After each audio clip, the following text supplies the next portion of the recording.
Okay, it's official. We have horrendous news. Tim Patrick torn ACL. Guys, the Denver Broncos offense is going to be one of the most dynamic offenses in the NFL this upcoming season.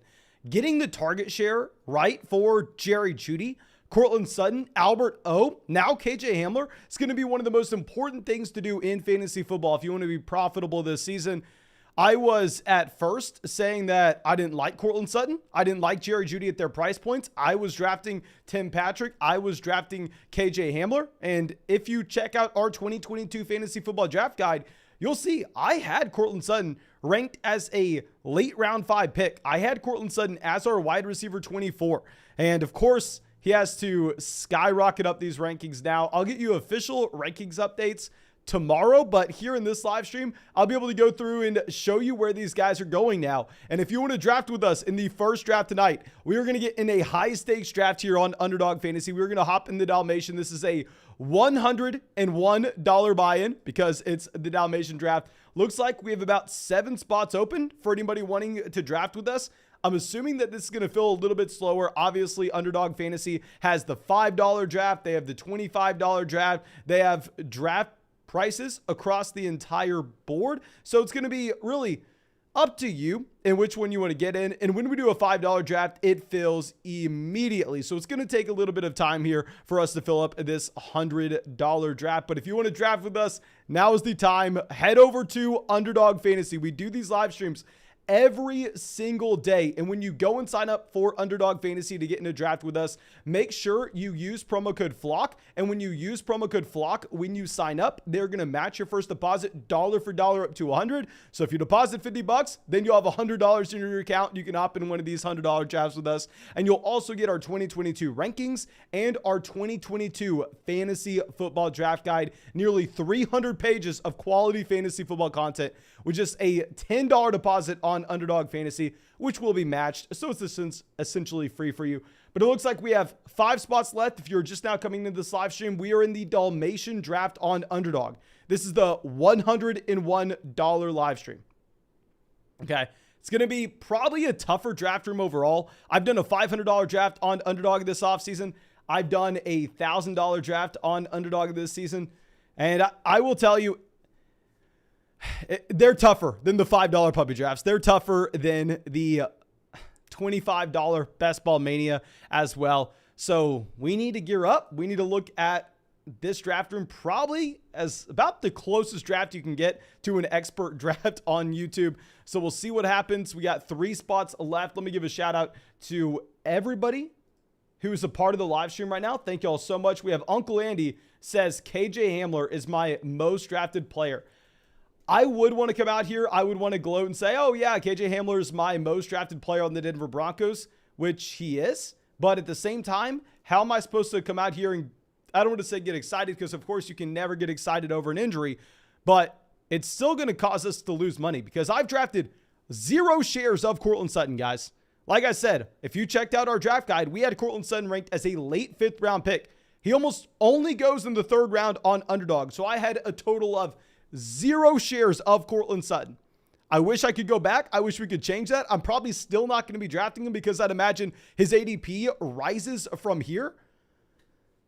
So even though I had KJ Hamler as my most drafted player on Underdog Fantasy, we're still probably going to end up losing money from the Tim Patrick injury just because I have no Courtland Sutton. I have little Jerry Jeudy.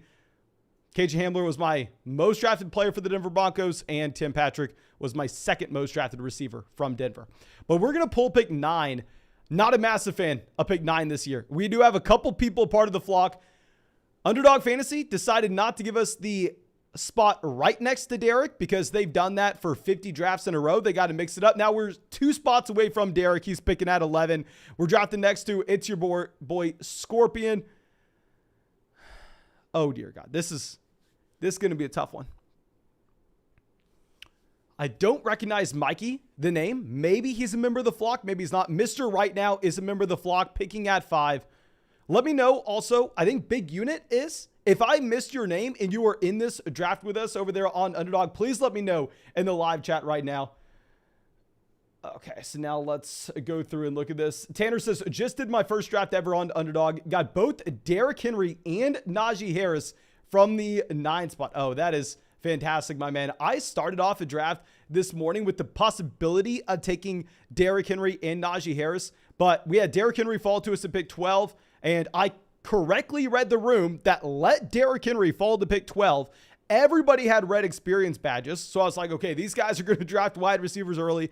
So instead of taking Derrick Henry and Najee Harris, because I was expecting everybody to hammer in those wide receivers, we instead started Derrick Henry and Davante Adams. But yeah, I had the possibility of taking Derrick Henry and Najee Harris through the first 2 rounds on Underdog earlier today. I'll tell you, in this draft room, if we have that possibility, I'll go ahead. I'll take it. But it looks like Austin Eckler sneaking into the top 3 here. I can't do that. I mean, in a format where you have to start 3 wide receivers, you're going to go ahead, take Eckler over wide receivers that legitimately have wide receiver 1 floors and wide receiver 1 ceilings overall with Cooper Kupp, Jamar Chase, Justin Jefferson. In my opinion, those are going to be the easy picks. Mikey gets a blessing sent from God above. Justin Jefferson at pick 6. You have to be so excited if you're getting Jefferson there. I'm imagining we're coming away with Dalvin Cook. Yeah, Derrick Henry goes. So let's go ahead. Let's take Dalvin Cook. With the injury, with Najee Harris, we can use it as a tie break. And that there's a chance. Now, it's not a big chance, but there's an outside chance that we do have Najee Harris falling to us at pick 16. We heard someone out here in the live chat earlier today tell us that they got Najee Harris at pick 16. I've seen Harris falling to the 2nd round. So if we were to take Najee Harris here, I can guarantee you there's a 0% chance, and I repeat, a 0% chance that we were to have Dalvin Cook fall to us in the 2nd. Najee Harris goes right behind us, so it's not like we're going to get him regardless. But let's try to find a value at pick 16. I wouldn't be too excited about drafting DeAndre Swift, if I'm going to be honest. So hopefully Swift goes before us. DSS on the clock. He takes DeAndre Swift at 11. Okay, perfect. We don't even have to worry about that nonsense. Possibly we can get Davante Adams. We can get Travis Kelce. We can get CeeDee Lamb. I would love to grab one of those elite level wide receivers here at 16. It is funny. This is a very color coordinated board so far. You have your running backs at the beginning. There's wide receivers round 1. And now the running backs finishing us off. Okay, let's scroll this down. Travis Kelce goes at 12. I would have really liked to have Travis Kelce. It is what it is. I mean, you can't sit here and expect to get Travis Kelce at pick 16. I can't cry when it doesn't happen. Davante Adams goes at 13. Same thing. I can't sit here and expect to get Davante Adams at 16. I would love it, but I can't cry when it doesn't happen. The expectation is you have Kelce and Davante Adams off the board here. So now CeeDee Lamb gone, Deebo Samuel. So I don't know if y'all saw this on Twitter earlier today, but I tweeted it out. I sent it out on Locals. I sent it out on Discord as well. I had a start this morning in one of these underdog drafts where I went Jamar Chase in the first round. Then we followed it up with 2nd round Joe Mixon. And then in the 3rd round, T. Higgins. Yes, you guessed right, ladies and gentlemen. We started with the trifecta Cincinnati Bengals. I'm going to draft Joe Mixon here at 16 every day of the week. I have Joe Mixon ranked ahead of Dalvin Cook this upcoming season. Now, I can't draft it that way because I'm going to draft 600 of these teams, and I can easily get Joe Mixon here in the 2nd round in a ton of these drafts. I will have more Joe Mixon drafted this year than I do Dalvin Cook, so that's why we're going to take Dalvin in the first when we have the opportunity. But could not be more excited about Deebo Samuel going before us. If Deebo Samuel did not, and we didn't have Joe Mixon, it would have been a very tough pick. We probably would have ended up with Aaron Jones, but I wouldn't have been as excited about it. Uncle Andy says, did you get Burrow for quarterback with that team? Yes. I reached on Joe Burrow in the 6th round. I wasn't going to roll the dice. I wasn't going to see if we could get cute and get Joe Burrow in the 7th. I had to reach on him in the 6th. Very rarely am I going to reach to complete our stacks. But when that stack is Jamar Chase, T. Higgins, and Joe Mixon, if we did not get Joe Burrow on that team, oh, we are toast. Complete toast. Josh says, Mason, what's the email so I can get the updated draft guide when you change it? I actually do need to give this announcement, of course. So when you go and sign up for Underdog Fantasy, you are going to get your 100% deposit match in your account immediately when you use promo code FLOCK. So if you go sign up to draft with us on Underdog Fantasy, we do these drafts every single night. I'm probably going to do about 4 drafts tonight, and you use promo code FLOCK, say deposit $20. There'll be $40 in your account right away. But in about an hour or two after, you are going to get an email with our 2022 Fantasy Football Draft Guide from Underdog Fantasy. Our rankings will be included. And if you cannot find that email, just check your spam. It should be there about 1 to 2 hours after. That has to go through the system for a little bit. But if you would have gotten that email in the previous weeks and you want the updated draft guide, all you have to do is forward me the initial email. My email address is flockfantasy. I don't freaking know. Just look at it in the description of the video. You can find it. fantasyflocknetwork@gmail.com, something like that. Something like that. Forward me the email address from Underdog Fantasy saying you signed up with promo code FLOCK. If you can't figure out how to do that, just email me and say, Mason, email X is what I signed up for with Underdog Fantasy promo code FLOCK. Can I get the updated rankings and draft guide? I'll be happy to send you that out right away. Gail says, do you have to deposit in order to get the draft guide, or can you just use code FLOCK? You have to use code FLOCK and make a minimum of a $10 deposit, but that deposit's going to be matched dollar for dollar to $100. So it's free, essentially, because you're going to need $10 added to your account to draft with us. Come on, just have some fun. Draft with us. Supports this channel more than you would ever believe. Please. It allows us to do these live streams every single night. We wouldn't be able to do these live streams every single night without Underdog Fantasy sponsoring it. Carson says, Mason, where are you taking Courtland Sutton nowadays? Hey, we'll see at pick 33, my man. We'll see. I'm joking. I do not have Courtland Sutton ranked here. I do have to admit, though, if you're going to take Courtland Sutton at pick 36, 37, I can no longer make fun of you for it. I think the targets are 100% going to be concentrated. I mean, the departure of Tim Patrick from this offense makes a massive difference. Tim Patrick was first for the Denver Broncos and receiving touchdowns in back-to-back seasons. Like, Tim Patrick was a solidified every down player for this Denver Broncos passing attack. I was very worried about Tim Patrick and KJ Hamler siphoning off targets away from Courtland Sutton and Jerry Jeudy. That's why I was not drafting them. But now that you have no Tim Patrick, the target share is really going to be condensed between those two players. Okay. So Derek on the clock, he went Aaron Jones and Stephon Diggs through the first 2 rounds. He takes Kyle Pitts. Pretty upset with that Kyle Pitts selection. Do we just go ahead and take Mike Williams? I'm not a fan of Mike Williams at his ADP. If you're looking at my rankings, I'm actually going to have DJ Moore ranked ahead of Mike Williams. But the thing is, whenever I'm looking at Mike Williams and we're trying to build a unique roster in this league and we're trying to get a diversified portfolio, I'm still going to draft way more DJ Moore across all our teams. But Mike Williams has an ADP of 29. We're getting Mike Williams 4 picks past his ADP. Let's go ahead and take him here. We're going to take a wide receiver almost regardless. So yes, in a vacuum, if you look at my rankings, I'm going to have James Conner. I'm going to have DJ Moore. I'm going to have a couple of other players as well ranked ahead of Mike Williams. But because I'm drafting so many teams, when he falls this far and he never makes it here on Underdog, I just have to go ahead. I have to suck it up. I have to take a player I'm not in love with. We have to take Williams. Breece Hall goes to pick 35. Dear God, maybe we end up having to take Courtland Sutton. Someone please take Courtland Sutton. I will take Courtland Sutton at pick 40. If Sutton makes it to us at pick 40 with no Tim Patrick now in Denver, I'm going to have to. And I thought about this as well. I said a couple of months ago on the live stream, or maybe a couple of weeks ago, that if Courtland Sutton were to be a top 10 wide receiver on a points per game basis this upcoming season, I would go ahead and I would get a framed Courtland Sutton jersey and put it in the studio.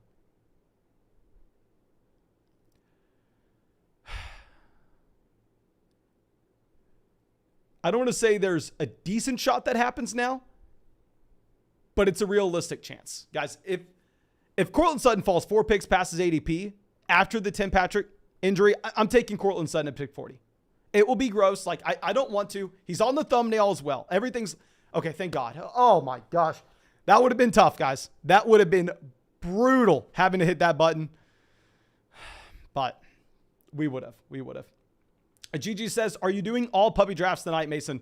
My man, right now we're in the Dalmatian. We're in a $101 fantasy football draft. Depending on what y'all want after this draft, we'll either get a $5 puppy going or we'll get another $101 Dalmatian draft going. It's going to be up to y'all. Okay, now let's think through this. What were the reports on ETN? Okay, yeah, the Hall of Fame game. That's what I thought. Hollywood Brown activated. Let's think through this. We're going to go ahead. We're going to take Travis Etienne. So there have been some notes that James Robinson listed ahead of Travis Etienne on the depth chart. it's going to be something we have to continue to monitor. And I am no longer going to be as excited to draft Travis Etienne as I once was. I was completely fine drafting him at the end of the third round when we thought James Robinson was going to land on the PUP. When I thought James Robinson was for sure on the PUP based on his timeline with the torn Achilles, I was all about calling Travis Etienne the next DeAndre Swift. Lock it in. I would never take DeAndre Swift at his price point. Just give me Travis Etienne at the 3-4 turn. Now I am significantly less excited to take Travis Etienne. I'm not worried that James Robinson is the starting running back. I think Travis Etienne is still going to be getting what we need in terms of the receiving down usage. But what I am worried about is I'm worried that James Robinson, the bigger running back, potentially has the usage in the red zone. And if James Robinson has the usage in the red zone, he's taking the carries inside the 10-yard line. That's when we need to be concerned for the overall touchdown upside of Travis Etienne, who's going to be playing in a bad offense to begin with. So there are real concerns with the reports coming out of Jacksonville regarding James Robinson. Specifically, I'm worried about the red zone usage. And I do think we need to knock down Travis Etienne slightly. But about pick 40, this is where I'm willing to take him. Tyler says Etienne over Zeke, question mark. Yeah, I am going to go Ezekiel Elliott behind Travis Etienne. It's not like I'm the only person doing that. I mean, here, Travis Etienne has an ADP, like 8 picks? Not 8 picks, maybe 6 picks before Ezekiel Elliott. So it's a common selection to see Etienne go before Zeke. If anything, it would be uncommon to see it go the other way around. Okay. So we have George Kittle going 48. Looks like tight ends are sliding up. No, never mind. I mean, Mark Andrews fell all the way to 23. Look at that team at 2. A team at 2 was able to start Jonathan Taylor and Mark Andrews. They better take Lamar Jackson here. My man, if you have Mark Andrews at pick 23, you better be going Lamar Jackson in the early 5th. Selfishly, I hope they don't, because any chance that we could take Lamar Jackson at pick 57, I'm going to be ecstatic. But I want to help them out. Please, for the sake of your team that has started Jonathan Taylor, Mark Andrews, Javonte Williams, don't ruin this. Okay. You are set up so nicely through the first 3 rounds, and then you decide to go at the 4-5 turn with the combination of Gabriel Davis and Allen Robinson. Why? Why are you passing on Lamar there? You really think that Gabriel Davis on a team where you take Mark Andrews in the 2nd round is going to be a better option than the quarterback that has under his belt back in 2019 the best fantasy football season at the quarterback position of all freaking time? Oh, that is redonkulous. Straight up redonkulous. Now, let's see what Mr. Right Now does. Very balanced start. Allen, Barkley, Jamar Chase, Darren Waller. He goes ahead. He takes DK Metcalf at pick 53. Very balanced start. I do think that there's a big tier drop off after Rashad Bateman. I know Rashad Bateman and David Montgomery share an exact same ADP. Personally, I can't get there with Bateman. I don't think that Bateman's going to be in the same tier as someone like Montgomery, but Montgomery goes pick 54, so we're not even going to have the chance to take him regardless. Patrick Mahomes goes to Derek, just sniping us on our favorite guy. Of course, y'all know I'm taking Patrick Mahomes at pick 57 every chance we get. Now, we're wanting wide receiver with this pick. If we were not to get Brandon Cooks, we will go ahead. We'll take Darnell Mooney. I'm not taking Bateman here. I mean, with the Baltimore Ravens, they're not going to throw the ball. And when they do throw the ball, you're going to have Mark Andrews just freaking dominating in that offense. So let's go ahead. Let's take Darnell Mooney. I do feel like we get boxed out. Now, going forward, I don't want to queue up our selections just quite yet, because I think there are probably some people in this draft with us watching this live stream, so that would be bad. But there are a couple different players I'll be excited about at pick 64. Derek says, I'm taking him there. Yeah, I know. Can underdog not, for one of these drafts, put you 10 picks away from me, 11 picks away? Like, give me the 112 and give Derek the 101. Put him where I don't have to worry about him. Okay. So Jacobs goes 58. Rashad Bateman goes past his ADP at 59. I just don't understand. Like, if you're the guy drafting Rashad Bateman before Patrick Mahomes, according to their ADP, I mean, Bateman has an ADP of 54. If you're the guy drafting Rashad Bateman at pick 54, please go to the live chat right now and give me your explanation. I know Bateman was a great prospect coming out of college. I think you can get excited about him and his overall prospect profile.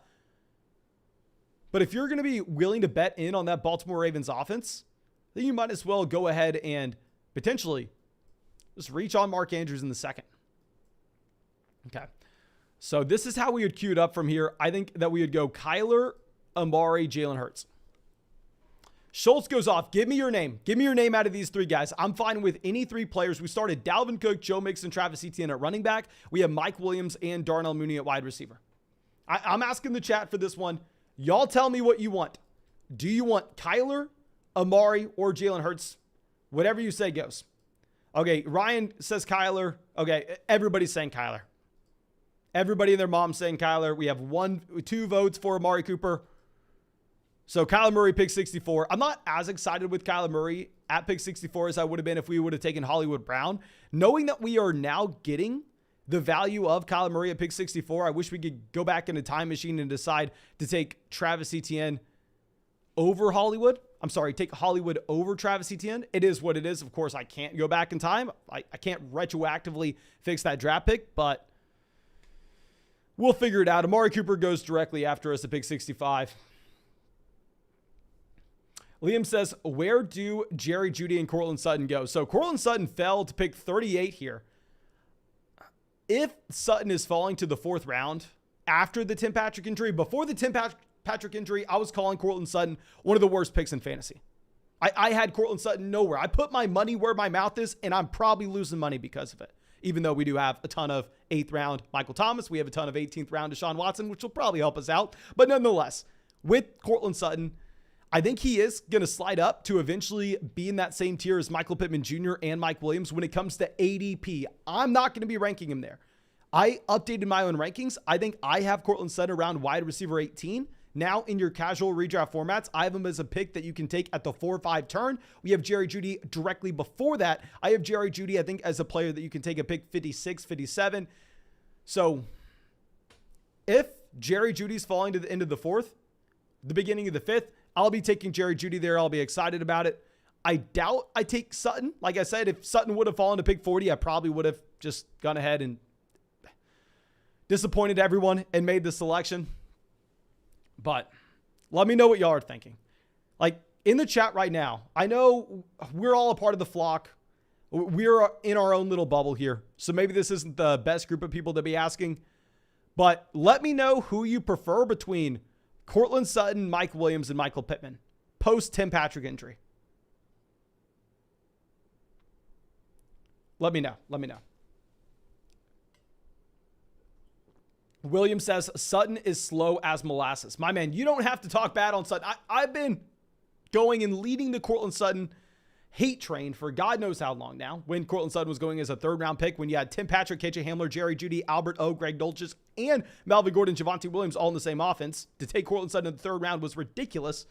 However, now with no Tim Patrick led Denver in touchdowns the past 2 years at the wide receiver position. That is a massive loss. Like the targets are now going to be significantly more concentrated between those receivers. Okay. Williams, Pittman, Sutton, Pittman, Williams. Okay, so it sounds like the majority of people here are still not taking Courtland Sutton. Maybe I'm just overly concerned. Maybe I'm overly worried because if Sutton does indeed rise up to being the mid 3rd round selection now, I'm never going to draft him there, and I'm going to be going all in against Sutton this year. And if Sutton does somehow become a top 5 wide receiver, I'm just complete toast, like completely dead in the water. But we'll figure it out. So now on the way back around, I do expect Russell Wilson to fall some in drafts. Like I expect Russell Wilson to fall a little bit closer to Tom Brady, maybe past some of these wide receivers, but you're just in such a dead range of players here. Tom Brady goes to pick 78. Derek on the clock. Let's see what he decides to do. I think this is one of the hardest areas to navigate. He takes Clyde Edwards-Helaire. Derek decided to take Patrick Mahomes in the 5th, so that makes a lot of sense. Scorpion on the clock. They have Derrick Henry, Ezekiel Elliott at running back. At wide receiver, they have Mike Evans, Michael Pittman, Brandon Cooks, and Amari Cooper. I think maybe they're on auto draft. They go Russell Wilson. So we're going to go ahead. We're going to take Trey Lance. We're going to get our 2nd elite level quarterback here. Now, I don't think we can be jumping up and down with joy to take Trey Lance in the 7th round. But still at the same time, we can potentially set ourselves up with a play on the way back around. That's what we're doing here. We're in a dead zone, guys. You can't be that excited to take Hunter Renfrow. You can't be that excited to take Kadarius Toney. Like Kadarius Toney goes to pick 83. I don't want to say Kadarius Toney is a bad pick here, but at the same time, over a quarterback that could potentially be a top 3 guy this season, we're just going to go ahead and take Lance. I don't feel the need to make an argument for Lance. We've been talking about his rushing upside for 2 years now. We've been talking about the San Francisco 49ers with an above-average offensive line, an elite skill positional group, and an elite coaching staff for years now. I think you can be excited about him. The Doe says, can I get in on a draft, please? Yes, my man. You know, we live stream these drafts every single night. Guys, go down there, drop a like on the stream. I'm saying this even though I know it's 100% going to happen regardless if I say it or not. But if we get 250 likes in the live stream, we'll fire up another draft after this one. And it's going to happen. Don't worry about it. Brandon Ayuk was going to be our guy in the 8th round. To see Brandon Ayuk off the board is just brutal. That's why we took Lance. We were hoping that we could make a play, take Lance, and still get Ayuk on the way back around.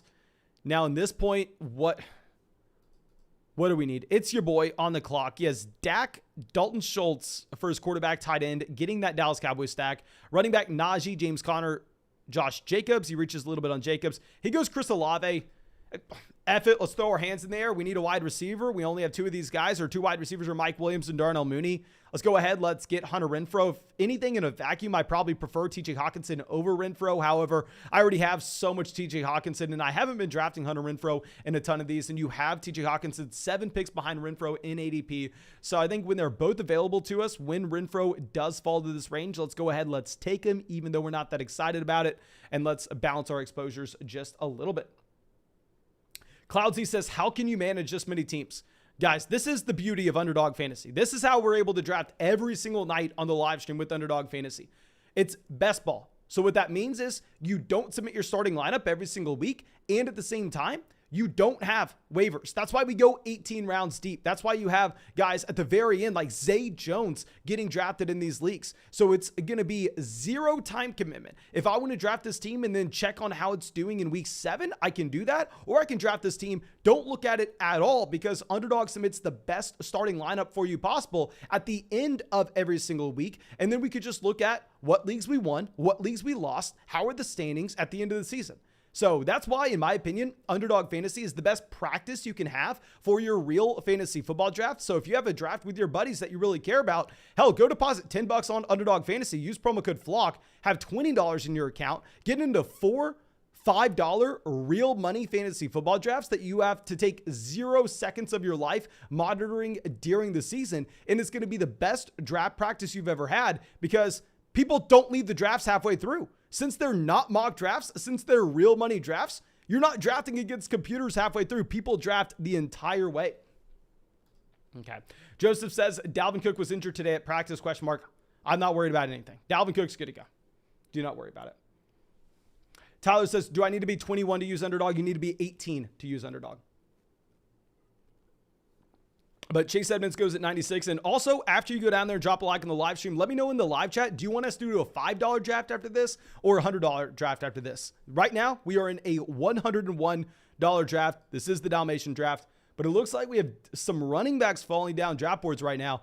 I don't want to say who I want. I think who I want is probably obvious. I think Derek Snipes is from him, even if he were to make it to us. So maybe it can't hurt too bad. We'll see. We're 7 picks away. Maybe he makes it. But at this point, we have Dalvin Cook, Joe Mixon, Travis Etienne at running back. So a very strong running back core. Wide receiver, we have Mike Williams, Darnell Mooney, Hunter Renfrow. Not too excited about it. We have 2 elite level quarterbacks. We have 2 quarterbacks in the pocket of guys that you're looking for that have top 5 overall upside on a week-to-week basis. So I like the team. I think we'll be able to find tight end value a little bit later on. I don't want to say much more than that. Kareem Hunt goes at 99. Hunt was the guy, in my opinion, the clear value on the board. Like if you're looking at our updated rankings, which of course you can find on flockfantasy.com. You can find them also by using promo code FLOCK on Underdog Fantasy. You will see that we are significantly ahead of consensus now on Kareem Hunt. I mean, I like betting in on Kareem Hunt last year as a running back that over the past 3 seasons has averaged a top 24 RB finish. And you throw in the fact that now he's going to be playing in the best offense of his entire NFL career, at least after week 6, with, historically speaking, a top 3 quarterback with his efficiency in Deshaun Watson. Like, I'm all in on Kareem Hunt. That doesn't even have anything to do with the contingency value of if something were to occur to a Mr. Nick Chubb. Kareem Hunt, we have seen, be able to lead the NFL in rushing before as a rookie. He would have top 5 running back upside if Chubb were to go down for the season. I love me some 9th round Kareem Hunt. Dallas Goedert goes. If Goddard were to make it back to us at 105, we would have taken Dallas Goedert, but it is what it is. Lockett off the board at 103. Lockett's also a player that I'm completely fine drafting in this range in a best ball format. I'm not going to be... Okay, no, we need to be quiet. We need to be quiet. Scorpion on the clock, 171. He has Russell Wilson, Derrick Henry, Ezekiel Elliott, Tony Pollard. He goes Dawson Knox. I'm not that excited about drafting Zach Ertz, guys, but we take Kyler Murray because you in the live chat told me to take Kyler Murray when we didn't have Hollywood Brown. We didn't have James Conner. Obviously, we had no shot at getting DeAndre Hopkins. Usually, you don't even have Rondale Moore falling to you as a possibility when you're drafting in this side of the draft room. So we're going to go ahead. We're going to take Zach Ertz about at his ADP. Like, trust me, I'm not a massive fan of Zach Ertz here. I think Zach Ertz should see his production front-loaded for the first 6 weeks of the season. And I think if anything, in a format like this, where we're trying to prioritize for weeks 15, 16, and 17 in the fantasy football playoffs, that's not exactly the player that we're going to be looking for. But we need to get correlation in there with our Kyler Murray selection. We're not reaching on Zach Ertz too far. So let's take Zach Ertz here. We'll reevaluate, see who falls back to us at 112. One reason why I really don't like drafting Zach Ertz is in best ball, you're still going to have to take 3 tight ends when you take Zach Ertz. So it doesn't accomplish a whole lot. Okay, so Kenneth Walker goes to 107. Walker would have been a running back I would have been completely fine with on the way back around in the 10th round, despite the offensive line, despite the offense in general. I think if we're able to use Rashad Penny as a shield to keep down a running back that has an elite size-adjusted athleticism profile combined with second-round NFL draft capital where you're getting him in the double-digit rounds of fantasy football drafts, I'm willing to go ahead. I'm willing to take the bet there with Kenneth Walker. Derek Carr off the board. Good thing for us to see Derek Carr off. I'm assuming this is the team that decided to go ahead and to take Devontae Adams in the second. Yeah, they took Devontae Adams at pick 13. So it makes a lot of sense for them to just go ahead and take Derek Carr there. Let's see what they decide to do at the 109. I don't think that the departure of Tim Patrick from Denver is really going to have an impact on what you get with a Melvin Gordon, what you get with Javonte Williams. I think if you're talking about their targets getting a bump up, you're reaching there. I'd be fine if you wanted to say, oh, Albert O needs a bump up. Albert O and Greg Dulcich, they could have more involvement just as pass catching options in this offense. But once we get to the running backs with their involvement, I think we've gone a little bit too far. It's your boy on the clock. He has 1 quarterback with Dak Prescott, 3 running backs, Najee Harris, James Conner, Josh Jacobs. He decides to go ahead and take Cordell Patterson. I'm completely fine with Robert Woods here. I'm excited about Robert Woods here. I would be drafting Robert Woods over Zach Ertz if we did not have Kyler Murray on this roster. We needed another wide receiver. We're bringing him in as our wide receiver 4. I know I've also talked about really liking Treylon Burks at his price point. Here, Treylon Burks goes significantly earlier than he usually does. Like in our $500 draft, I actually ended up getting Treylon Burks at pick 100, which I think we can be very excited about. And with Robert Woods, I like his price point as well. I just think that if you're looking at the Tennessee Titans, this is a team that's not going to have a capable pass-catching tight end. You can't be that excited about Austin Hooper. This is a team that doesn't really use a third wide receiver. Nick Westbrook-Ikhine, the only reason you know his name is because Julio Jones and A.J. Brown got injured last year. They're going to be a very concentrated passing offense between Robert Woods and Treylon Burks. They're not going to funnel targets through Derrick Henry. And I think this team has to throw the ball more this upcoming season with this offensive line being significantly worse. PFF has this graded out as the 6th worst offensive line in the NFL this upcoming season. This is despite the Tennessee Titans being an above average unit, historically speaking. So I'm going to go ahead. I'm going to be fine drafting both Robert Woods at pick 112 and Treylon Burks when he falls to us at the 8-9 turn. I really like betting in on both those Tennessee Titans pass catchers. Okay. SC says, is Treylon Burks the wide receiver 1 in Tennessee? I would expect, like, if you had to break down the points per game through the first, 6 weeks of the season, you probably give it to the veteran there with Robert Woods. Even coming off the torn ACL, all reports are saying that Robert Woods is going to be good to go. Remember, Robert Woods didn't tear his ACL until week 8, week 9. But when it matters down the stretch with your bye weeks, with the fantasy football playoffs, when you really need to be starting these guys, I do think that Treylon Burks will be the wide receiver 1 in Tennessee by then. Okay, so after we take Robert Woods, I don't even know what we're rooting for. Of course, it would be nice for us to see quarterbacks go off the board, but I don't know who would get drafted. Maybe a Justin Fields would be the next guy. But once Deshaun Watson is off at 115, I feel like you have a significant drop-off in tiers for these players. Julio Jones goes at 121. Yeah, Tim Patrick, just make sure you don't auto-draft Tim Patrick. I don't even know if Underdog would let you auto-draft Patrick. Once you have a significant injury like that, usually he'll still be on the draft board, but like if you run down the timer, it'll just go to the next guy.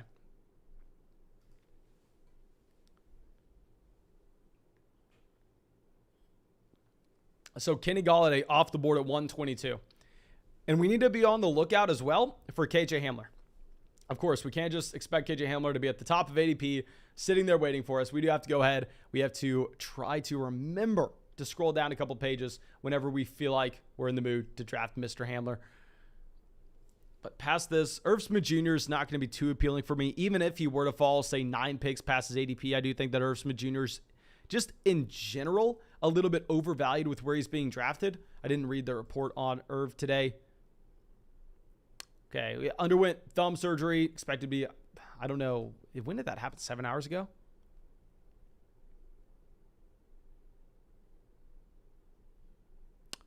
Okay, so I guess he's maybe going to miss training camp. Maybe this pushes his ADP down to where he's suddenly a draftable player.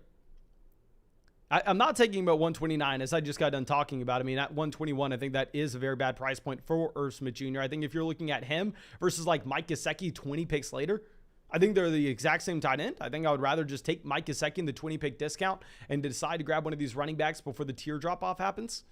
Okay, so Derek on the clock. Let's see if he takes Justin Fields with the rushing upside. I'm unsure because we are the team that ended up drafting Darnell Mooney. He takes Justin Fields. He gets that rushing upside coming in. Of course, that's going to help us pushing some of these values down a little bit. Scorpion on the clock, 171. Let's see where they go. In my opinion, it's a clear tier of 2 players here with Ronald Jones and Alexander Mattison. I know a lot of people that are just new to watching the live stream, maybe casual fantasy football players, are screaming at me, Mason, you need to take Alexander Mattison. You drafted Dalvin Cook. Oh my gosh, you need to hand. No, I'm not excited about handcuffing our own running backs. I usually actively avoid it. I would say in a best ball tournament like this, it does make some sense if we could sneak a Dalvin Cook team into the week 15, 16, and 17 stretch. If we could somehow, some way have a unique exposure to a player with an elite level ceiling. I love Alexander Mattison. The value here at 129, if you look at the splits of games that Dalvin Cook has missed over the past 3 years and what Alexander Mattison does, Alexander Mattison immediately, and I repeat, immediately steps in to a top 3 running back workload. Like Alexander Mattison literally averages in games where Dalvin Cook misses a better workload than Dalvin Cook himself. The reason for this isn't that Alexander Madison's a better running back for Dalvin Cook. Of course, I'm not saying that. I would be an idiot to say that, even though I'm still an idiot. But the reason is Alexander Mattison will siphon off about 5 touches on a week-to-week basis from Dalvin Cook any given week. So once you remove Dalvin Cook from that scenario and Alexander Mattison steps into the Dalvin Cook role and there's nobody to step into the Alexander Mattison role, all of a sudden, Alexander Mattison is Dalvin Cook plus a couple extra carries and maybe an extra target out of the backfield. So very excited about drafting Alexander Mattison here. Not that excited about handcuffing Dalvin, but if it lines up, we'll do it. Wesley says, is Alvin Kamara in the 3rd round a good value in a 10-team league? Yes, sir. Alvin Kamara in the 3rd round is good value in a 10-team format. So we have a couple quarterbacks going off the board, 131, 132. That's also very good for us. And honestly, I'm kind of surprised to see that happen. Now, Pat Frymuth off the board, 134. We are locked into drafting 3 tight ends on this team almost regardless. I'm not too excited about drafting Dameon Pierce here. I think if Pierce were to make it to us and we take him, then we are definitely not going to draft another running back throughout the course of this. However, I would rather not take Dameon Pierce. I'd rather see him off the board here. Ditsky boy. But he has Dak at running back, Najee, James Conner, Josh Jacobs, Cordell Patterson. He goes KJ Osborne. So we're going to take Jacoby Myers. I'm not a massive fan of Dameon Pierce at this price point. I mean, Dameon Pierce always seems to be the best player available according to ADP. Like, I have no idea how the hell Dameon Pierce even has an ADP here because I don't think I've ever seen out of the 400 drafts I've done, literally out of the 400 drafts that I've done on Underdog Fantasy, I am unsure if I've ever seen someone take Dameon Pierce before his ADP. Like, I have no idea how it's there in the first place. Now, Kenneth Gainwell goes at 138. Of course, there's no excuse for me to mix up those names when one of them is Kenneth, one of them is now Ken, but it is what it is. Mark says, I have Tim Patrick in 31% of my Best Ball Mania leagues. That's just brutal, my man. Of course, it pains you to see when you're the guy with the player who goes down. But on the flip side of the coin, if you're the guy with KJ Hamler, you get that boosted variance in your favor. So I personally prefer drafting all those Best Ball Mania teams as early as possible, legitimately as early as possible. I maxed out Best Ball Mania literally before the Deshaun Watson news broke because I'm trying to build super teams to finish in the top 0.0001% of that contest. So you have to draft early if you're going to try to build super teams. But real quick, guys, if you've not done so already, go down there, drop a like on this live stream. I'm going to try to get you all 4 or 5 drafts tonight. Let's try to make this a record-breaking stream for us in terms of the amount of likes that we could get on it. If we could get 1,000 likes on the live stream, that would be unreal. I think we can get there. I'll stream 4 or 5 drafts for y'all tonight. And if you want to join our next draft, make sure you click the link in the description of the video. Click it at the top of live chat. Go sign up for Underdog Fantasy. Use promo code FLOCK. Get ready to draft with us. We do this every single night.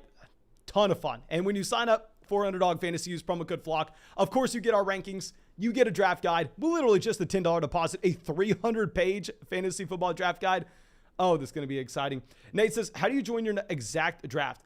I think based on how many people are in this room right now, let's do not a $500 draft. Let's do a $100 draft after this. So once we're done, I'm going to go to the public lobby on Underdog Fantasy. I'm going to join the 101 Dalmatian draft. And if you want to be in with us, you click join and you're there, my friend. So you're going to join the $101 draft after this one. This is a $100 draft as well over there on Underdog Fantasy. They have $5 drafts, $25 drafts, $10 drafts, $3 drafts. They don't have any free drafts, though. They're all real money drafts, but that's why this ADP list on Underdog, in my opinion, is the best ADP that you're going to find. James Robinson, Jahan Dotson, both go off the board. I had Caden in the live chat. I saw him at the very beginning of the stream. Caden, let me know if you're still here. He said Joshua Palmer and then put out some graphs trending upwards. Did some news come out today regarding Joshua Palmer and why his value should be increasing? If Joshua Palmer were to make it to us, I would be excited about taking him, specifically when we have Mike Williams, get some correlation in here with the Los Angeles Chargers passing offense, get a player's 16 picks behind his ADP, get a position of need for us currently. So let me know right now. Please, did something happen with Joshua Palmer today that I'm missing? Because this is our current plan. Our current plan is to take Joshua Palmer, get a tight end on the way back around, whether that's Gesicki, Albert O, Gerald Everett. I'm assuming David Njoku's already off the board. But please, spam the chat. Let me know, guys. Let me know.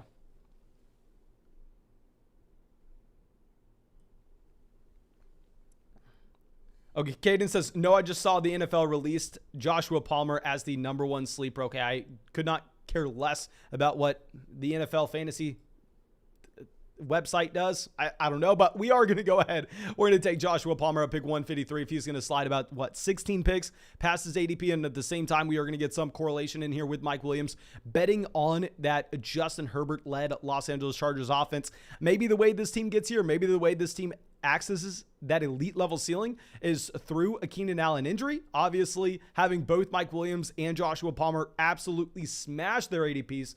Teresa coming out says, Mason, you know I'm in Louisiana. Is there any other possible way to get your draft guide? Thank you so much for, of course, being a part of the flock for a very long time and always coming out to these drafts last year, even though you couldn't get in.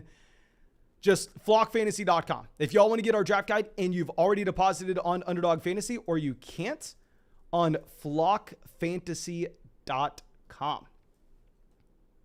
I sent that link out in the live chat as well. But Tyrion Davis-Price goes 157. This looks great for us. We are wanting one of these tight ends on the way back around. Mr. Right now says, Mason, I'm picking from the 105. What do you think? I saw you take Jamar Chase over Justin Jefferson. We'll go through and we'll look at that draft in just 1 second, but let me make sure that we're going to get our tight end. I'm slowly but surely just accumulating so many shares of Mike Gesicki.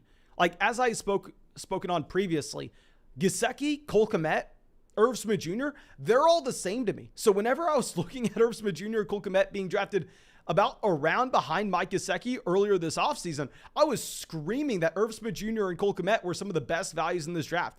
Now that we're getting Mike Gesicki 40 picks after Irv Smith Jr., it's the complete opposite end of the spectrum. I'm thinking Irv Smith Jr., Cole Kmet are some of the worst picks in fantasy football drafts right now. I'm going to be excited to go ahead, grab Mike Gesicki. I don't give a damn about a report about blocking. No. Gesicki was not drafted to the Miami Dolphins back in 2018, so he could go out there and so he could block. Mike Gesicki is an elite level athlete. He does have serious target competition in a low volume passing offense, so he's not in a great situation. However, we're getting him at pick 160. The situation's baked into that price. Let's go through. Let's check out Mr. Right Now's team. He goes Jamar Chase at 5, Saquon Barkley at 20. Really love the Barkley pick. Surprised that Barkley made it too. I guess that's what happens when Deebo Samuel and Nick Chubb find their way over Saquon Barkley. That's a fantastic pick in the second round. Josh Allen, 29, Darren Waller, 44. So start with access to a ton of upside. I understand you maybe took Jamar Chase at pick 5 and then Josh Allen at 29 to get some week 17 correlation in here. But what I would say is when you have Leonard Fournette making it this far to you, when you have the possibility of taking Leonard Fournette at 29 because someone wanted to reach on a Cam Akers, you have to go ahead. You have to take Leonard Fournette over Josh Allen, in my opinion. I mean, I would rather go ahead, take Leonard Fournette at 29 and then just get Patrick Mahomes in the 5th. But instead, you grab DK Metcalf, pick 53. I think it's okay. It's marginal. And then if we're looking at your 6th round selection, Amon-Ra St. Brown, fantastic value on Devonta Smith. A fine pick with Sky Moore. Even when you had Darren Waller, I still probably would have gone ahead and taken TJ Hawkinson in a best ball format. James Cook, 101. I love getting the correlation in with the passing down running back in Buffalo with James Cook and Josh Allen. Claypool, 116. Love the value. Irv Smith Jr. falls significantly past his ADP. I'm still not a massive fan of Irv Smith Jr. compared to like the tight ends that go off here at 158, 160 with Robert Tonyan and Mike Gesicki. Devontae Parker, I really like it. Jahan Dotson, I like that price. I like the price on Corey Davis. Maybe I'll take Jameson Williams over Corey Davis. But outside of that, I really do like the team. I just think what I would do differently is primarily take Leonard Fournette in the 3rd round over Josh Allen. Okay. Henry says, dang, I missed this draft. My man, do not worry for a second. We are getting another draft going after this one. And if you are just now coming in, guys, fix your life. Go down there, drop that like. We are going to try to hit 1,000 likes in this live stream. I think we can do it. I think we can do it. We're going to get 4 or 5 drafts going tonight. If you are new to the flock, nobody likes fantasy football as much as I do. I promise you, if you're watching this live stream, you do not like fantasy football half as much as I do. Nobody making a video on fantasy football likes fantasy.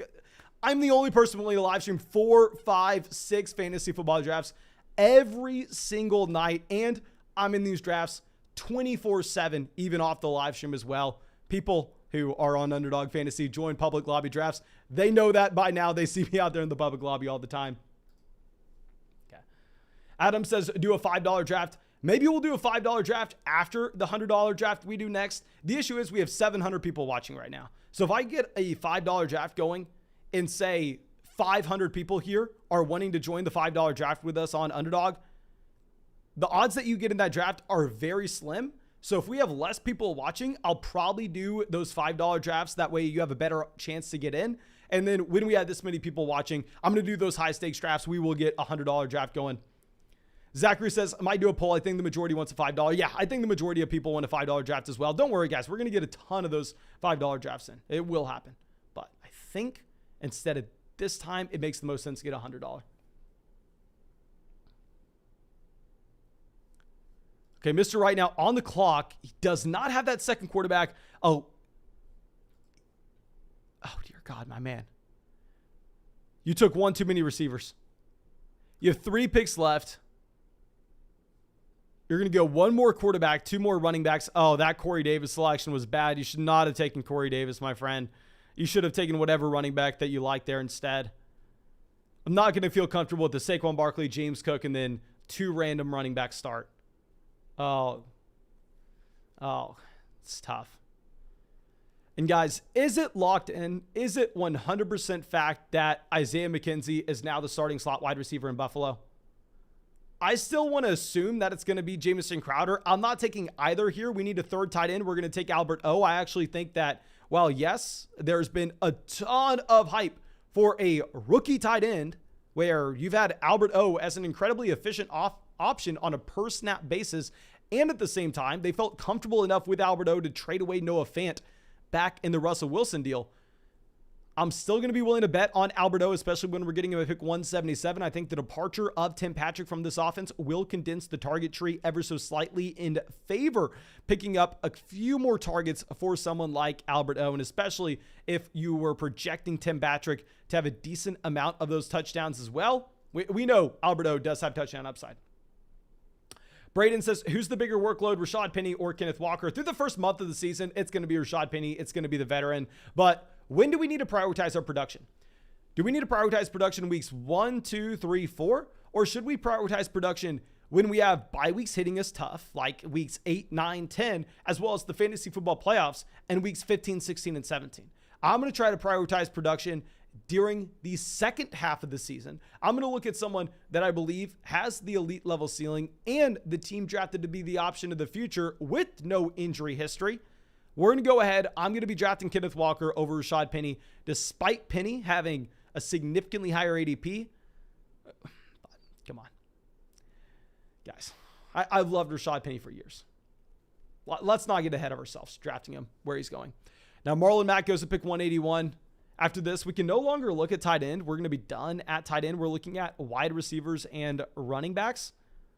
So we have a 16th, 17th, and 18th round selection left. Let's take Alec Pierce. We have no rookies on this roster. I don't love Alec Pierce, the player, but at the same time, he is going to be a field stretching option in Indianapolis. I think that he's going to be the deep threat here and possibly can provide us with some random spike weeks. And we don't have a ton of wide receiver help. I mean, to recap what we have so far on this team, at running back, we have Dalvin Cook, Joe Mixon, Travis Etienne, and Alexander Madison. At quarterback, we have Kyler Murray, Trey Lance.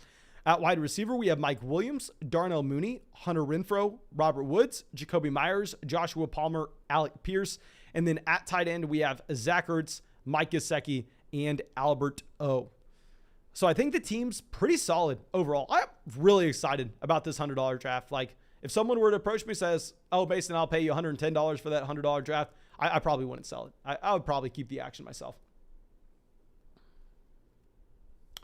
Jerry says, we got some Pickens hype going. Yes, sir. You have some George Pickens hype going, and I'm fine with the Pickens price point. I mean, where did George Pickens go in this draft? Okay, no, never mind. George Pickens is skyrocketing in these drafts if he's going to be going at pick 155. You used to have George Pickens as an option going right next to Alec Pierce, and I was favoring George Pickens in that range. I actually really liked George Pickens in that range of the draft. I would not advocate for people to go ahead and to draft him at 155. But going back to what we were discussing earlier when saying we were going to have to be on the lookout for KJ Hamler, do y'all think we made the mistake taking Joshua Palmer over KJ Hamler in this one? Should we have taken Hamler over Joshua Palmer despite the fact that we had Mike Williams and we wanted some correlation to that Los Angeles Chargers passing offense?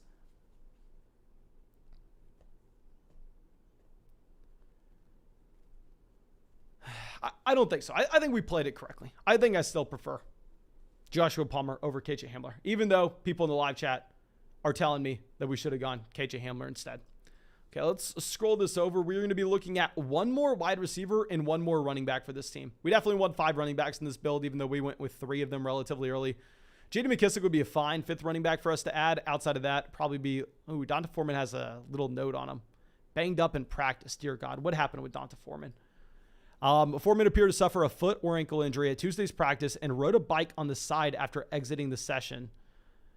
It's a good sign Foreman stayed on the sideline and was able to move around under his own power, perhaps hinting at a bruise or a minor sprain. He and Chuba Hubbard are competing for backup roles behind the do-it-all back in Christian McCaffrey. Okay, so it sounds like Donta Foreman's still going to be good to go. Sounds like we don't have to worry about Foreman. If we want to take Donta Foreman here in the 17th round, that's going to be something we're still able to do. Mark Ingram goes off the board 197. I'm not drafting Mark Ingram at all. I mean, even if you were to have a suspension, even if you were to have a prolonged absence for Alvin Kamara, realistically speaking, what is the freaking upside in drafting Mark Ingram? Maybe if Sean Payton was still there, we do it. But no, I'm not doing it on a running back that's not going to catch passes in a non-Sean Payton offense where we don't know if they're just going to use him as that bell cow. Oh my gosh. AJ Green goes before us. AJ Green was going to be our easy selection here. I guess we go ahead. We take Kendrick Bourne. Then I'm going to queue up a couple of running backs. Then we're going to fire up our next $100 fantasy football draft. So if you missed out on this first one, don't you worry. Just make sure you've signed up for Underdog Fantasy. You've used promo code FLOCK. You've got our rankings. You've got the 100% deposit match. And now you can hop into our next one. So we are not going to be joining Best Ball Mania. There are too many people out here for that. There's 700 people here. I'm sorry, guys, if we try to join Best Ball Mania, not enough people are going to be able to get in with us. So instead, we are just going to go use this as an opportunity to fire up the $100 entry Dalmatian draft. This is going to be a 12-team league. First place gets paid. Second place gets paid. A small percentage of every league pot is set aside for the massive fantasy football tournament at the end of the season, where you have $20,000 for first, $7,000 for second, $5,500 for third, $4,500 for fourth, and so on. It's a $100 buy-in. Let's go ahead. Let's get in here. There are 3 spots left, 2 spots left. If you want to get in a draft with us, this is your opportunity. 1 spot, and we are filled. Let's give us top 5. 3, 4, 5. 3, 4, 5. Oh, dear God. And 2 spots from Derek. No soup for you is out here in this draft. Scorpions out here. FSU for Coles out here. This is going to be a brutal draft, guys. This is going to be a tough one.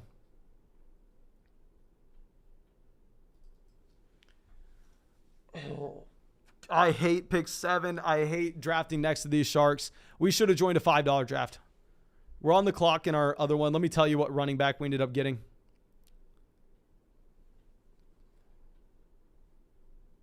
Barber Shack says, are the rules? Pretty sure it's a top 4 advance out of 12. I'm pretty sure that's how they do the majority of those high stakes drafts. I mean, that's how the Great Dane was. That's how the $500 draft was as well. So we're going to go ahead. We are going to get the 18th round pick here. And let me go and confirm that it's the first 4 teams that advance to round 2, not just the top 2. Okay, let's go advancements. Mr. Right Now says, I love my first $100 draft. Oh, man, I don't. I think you should have gone 1 less wide receiver and you should have gone 1 more running back, but that's just me. But round advancements.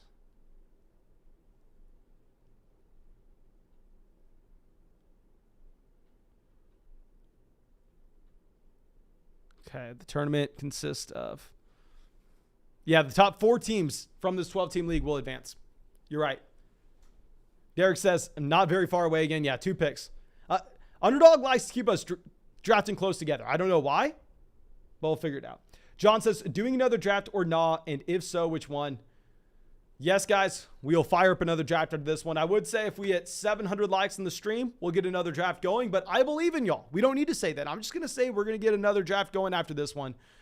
Now, if we could also hit 1,000 likes in this live stream tonight, that'd be pretty damn cool. I'd be very excited about that, but maybe we'll get a $5 draft. How about this? At the end of this draft, depending on how we did, depending on if I feel like I'm willing to burn another $100 yet again, then I'll go ahead. I will ask the live chat your opinion. I'll ask what y'all want to see between that $5 draft and a $100 draft, and I'll do whatever y'all would like. Soren says, Derek just robbing Mason blind. Yeah, Derek has a full-time job just coming out here, drafting against us, and taking our money. I mean, that's pretty much a full-time job. Like if you go for a new employer and they're like, oh, we see that you have a gap in your resume between 2020 and 2021. What were you doing?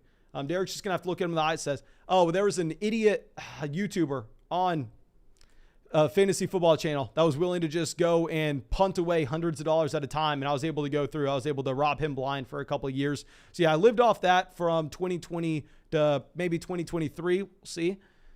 But yeah, hopefully this one, Derek doesn't kill us. Hopefully we have a chance. We go Austin Eckler at 7. I haven't taken a lot of Austin Eckler despite having Austin Eckler as my 3rd running back in fantasy. It's just because I'm taking all those wide receivers over Eckler.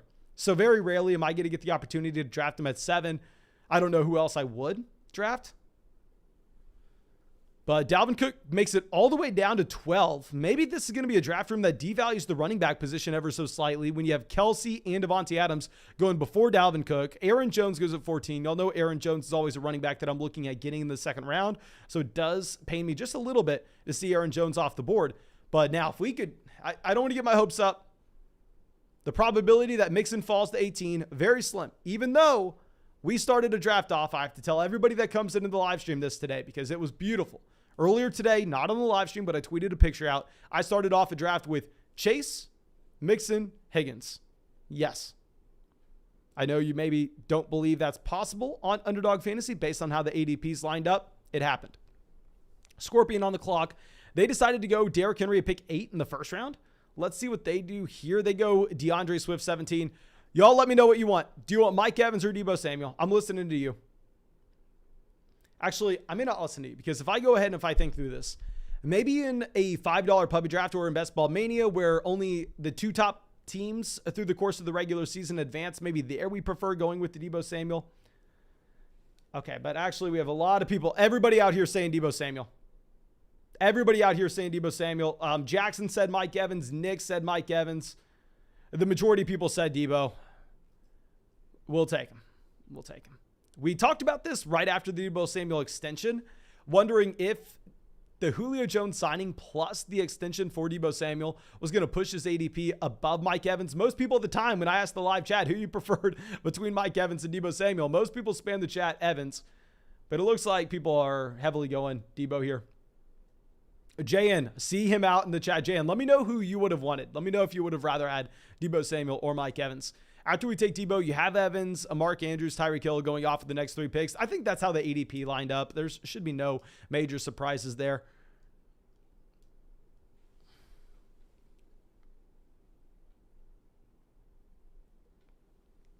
So T. Higgins goes to pick 22. Like I said, let me look at exactly where we were able to get those players because it was a beautiful draft. Like overall, we had Jalen Waddle fall to us in the 4th round in that draft as well.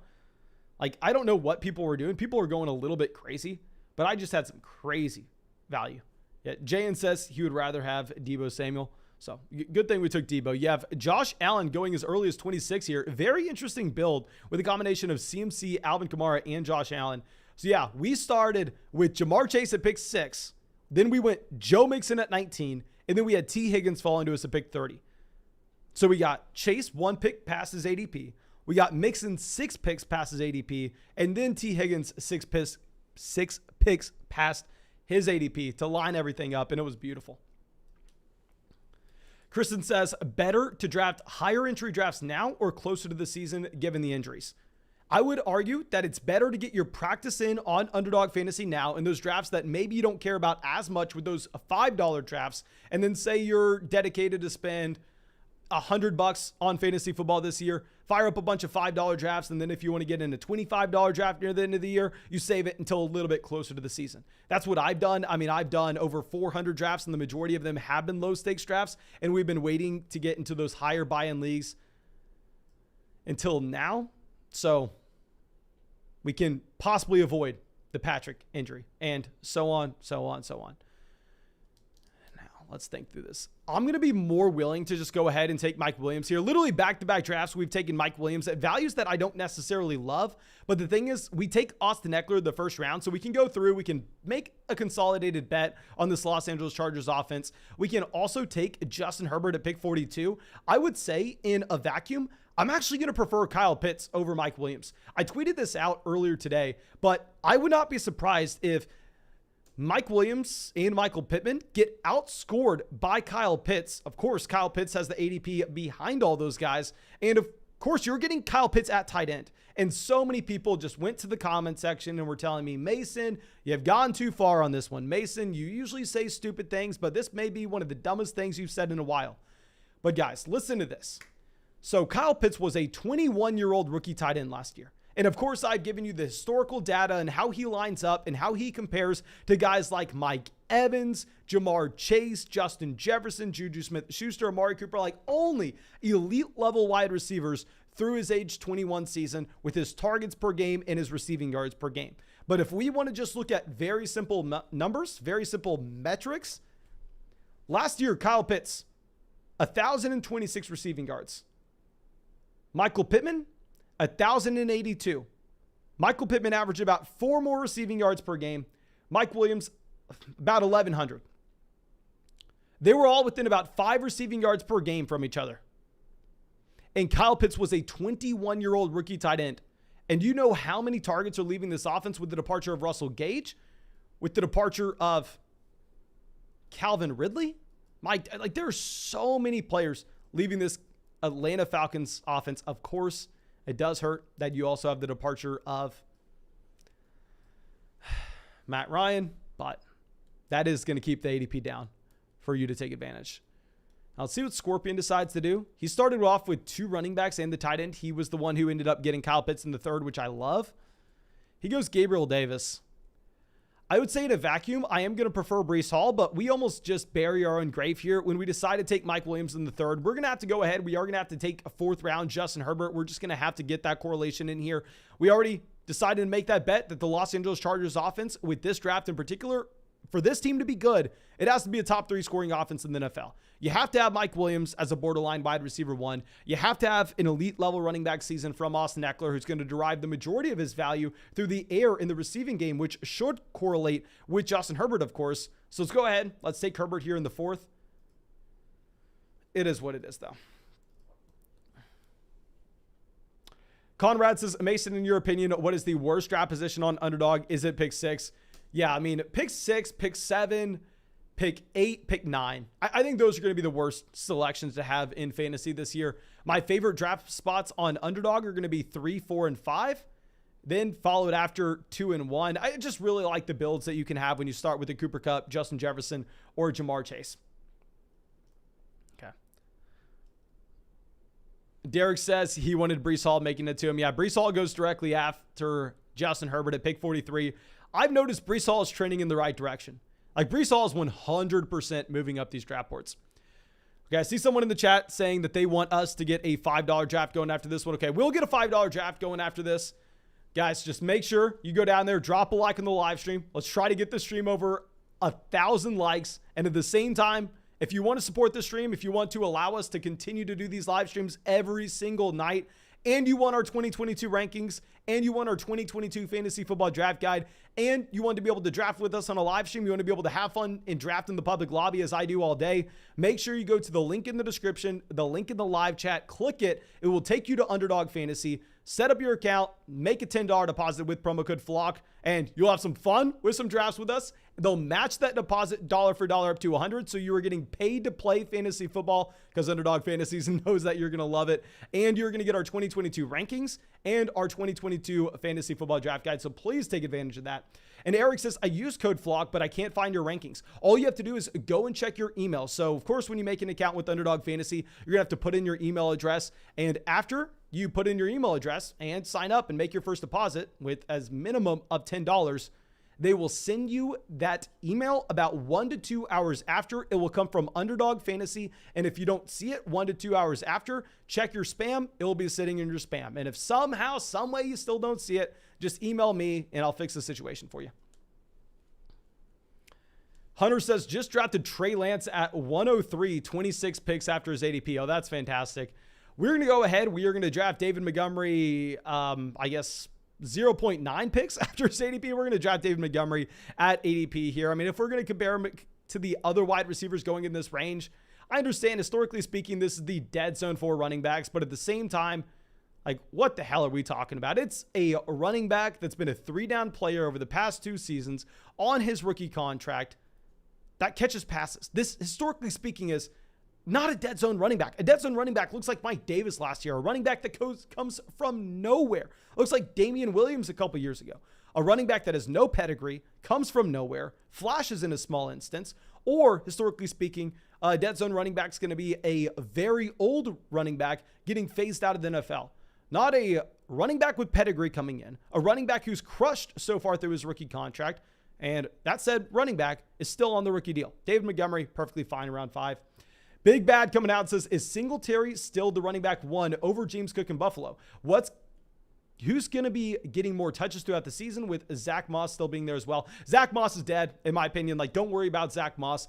I would say if we're betting on raw overall touches, it's going to be Devin Singletary. Devin Singletary is the incumbent running back. He should have the larger workload at the very beginning of the season, but I'm not drafting Devin Singletary. I'm actually taking James Cook. And the reasoning behind this is not that I think James Cook is going to see more touches in his offense, is I think that James Cook is going to see more high value touches in his offense. If we're looking at how these 2 running backs should be used, James Cook was one of the best passing down running backs coming out of this year's NFL draft. We saw the Buffalo Bills do everything that they could to invest into a receiving down running back this past offseason by trying to sign J.D. McKissick. When that didn't work out, overdrafting James Cook by selecting him in the second round. So all of a sudden, you combine the investment the Bills have tried to make in a passing down running back with PFF grading out Devin Singletary to be one of, if not the worst pass catching running backs in the entire NFL. James Cook is the passing down guy. What running back do you want? Do you want the first and second down grinder on an offense in Buffalo that's going to look to throw the ball over and over and over again? Or would you rather have the guy who's actually going to catch the passes? I'm going to prefer the guy who's catching balls. I'm going to prefer to go ahead and to get James Cook, especially because I think we kind of know who Devin Singletary is at this point. I think we know Singletary is very cap ceiling, where who knows? Maybe James Cook is very good. I don't think he's very good. I think the situation's great, but there's that hidden upside. It's very similar to why I'm drafting Clyde Edwards-Helaire.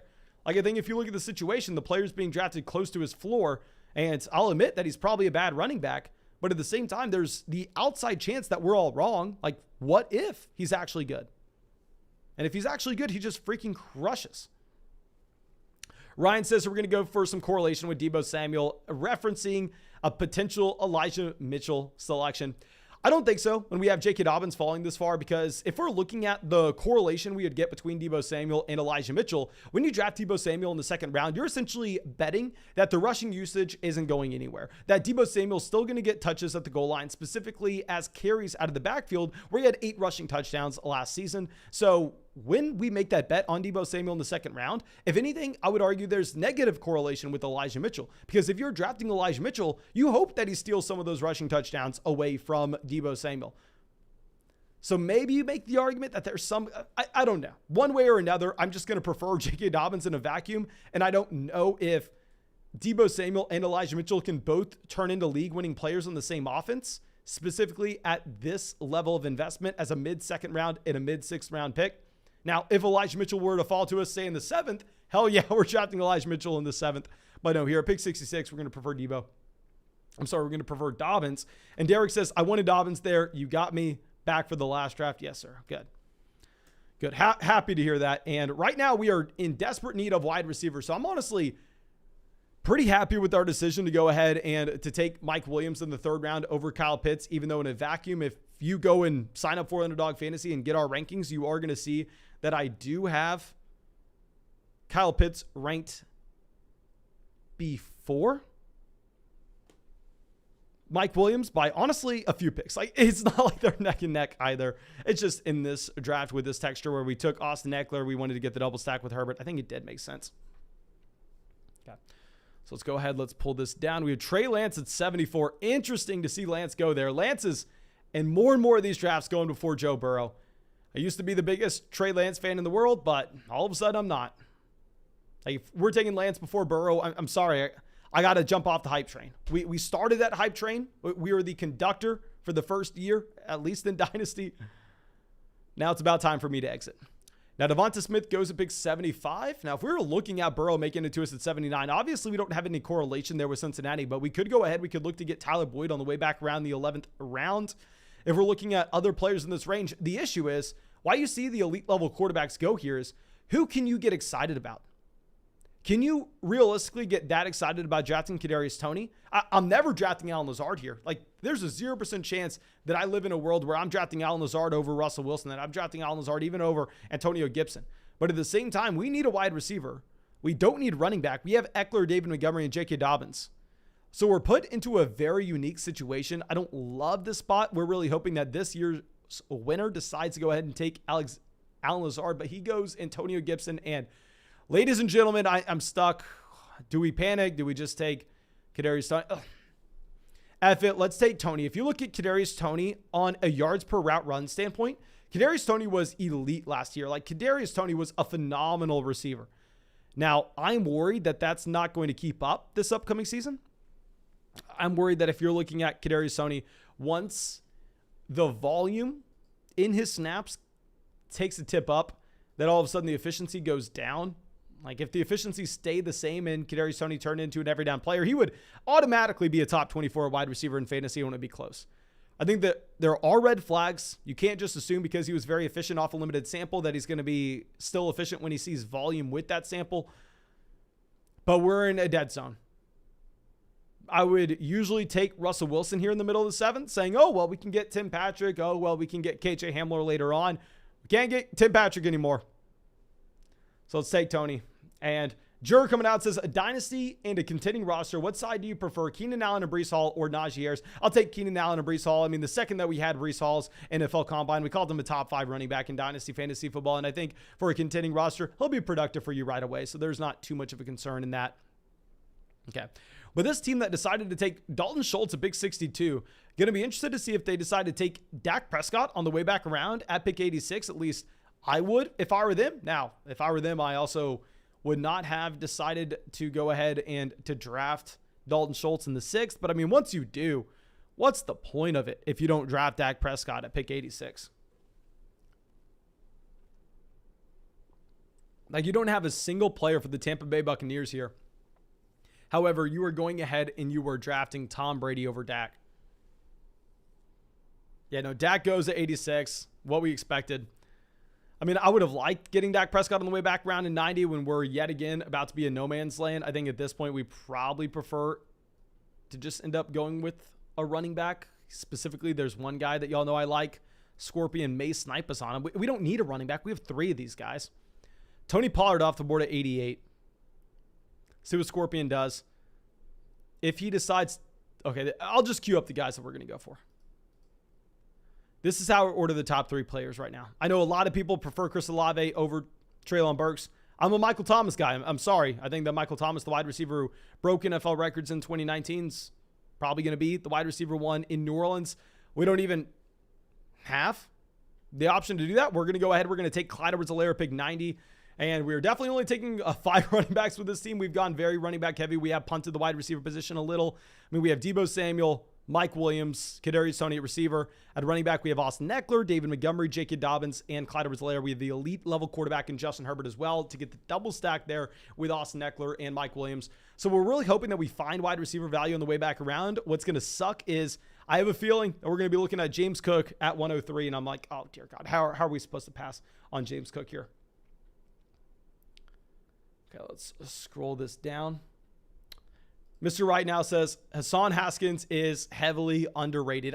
I do mix in some Hassan Haskins in round 18 because I do think he would be the primary handcuff if you were to have an injury to Derrick Henry. I mean, he did get the NFL draft capital that you would look for as well. I mean, he was drafted before someone like Dameon Pierce. I believe he was drafted before Tyler Algier as well. I know he was 100% drafted before Tyler Algier. I believe he was also drafted before Dameon Pierce. Let me look this up to confirm. Not saying he should be drafted ahead of those guys from a fantasy football standpoint, of course.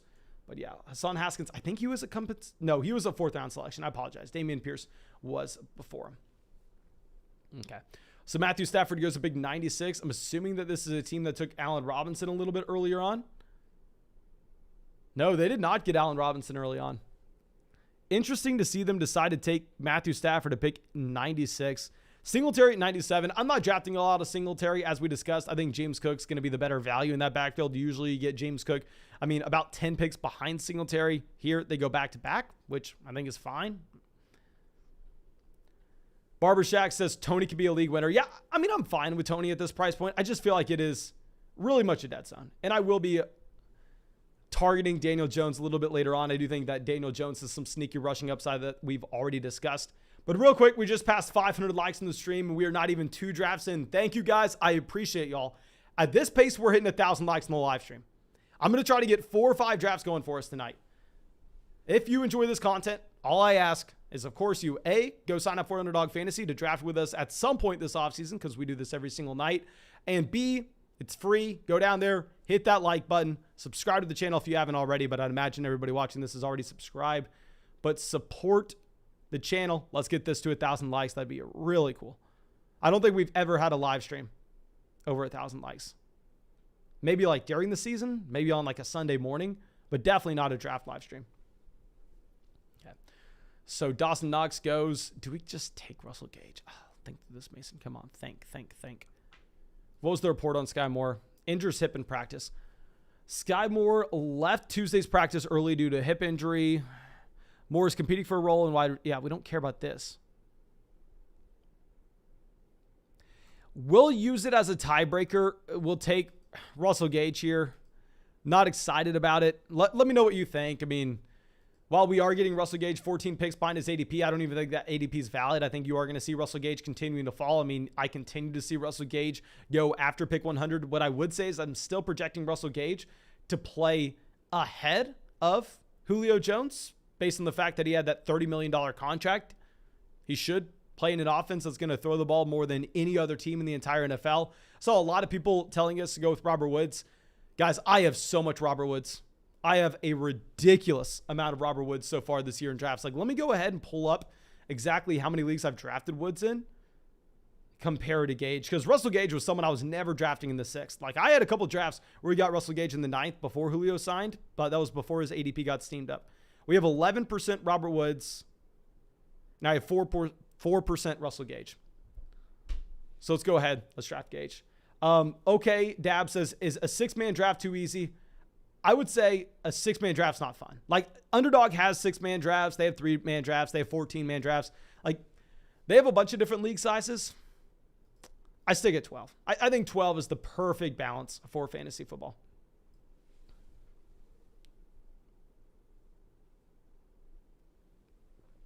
Claypool off the board. If we were to go ahead and take a running back here, it will be the last running back we draft. Cordell Patterson at 110. FSU for Cole on the clock. They have 2 tight ends already. Their 2 tight ends are Travis Kelce, Zach Ertz. They took Kyler Murray in the 5th. That's why they reached on Zach Ertz a little bit here. Got more rings for you on the clock. Aaron Rodgers, Najee. They go Christian Watson. Okay, so yeah, we're gonna be comfortable taking one of Kenneth Walker or Garrett Wilson. Why I'm going to prefer Garrett Wilson on this team is because we have Russell Gage to potentially provide us the production at the beginning portion of the season. We can look for the elite level ceiling down the stretch. Now let's think through this. What's going to be available to us on the way back around? The way back around, we're probably not going to be looking at running back. So let's go ahead. Let's take Kenneth Walker. I understand he's in a horrendous situation. I want to bet that Rashad Penny no longer has that starting job by the time we get to about week 6, whether that's due to injury or whether that's just due to Kenneth Walker expanding his role slowly but surely. But even when Kenneth Walker is starting, it's not going to be pretty because the offensive environment is just going to be so damn bad and Kenneth Walker is not going to catch a lot of balls. But still, we are getting a hyper-athletic, big-bodied running back who was just selected at the very beginning of the 2nd round of the NFL draft. We're getting him at pick 114. You never get this profile rookie this late. Of course, very rarely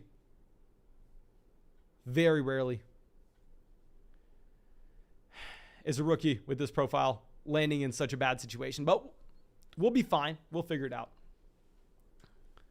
Okay, so we have Garrett Wilson going to pick 118. Jalen Tolbert at 119. Jalen Tolbert, a wide receiver out of South Alabama, going neck and neck with Garrett Wilson. Oh my gosh. Can you believe it?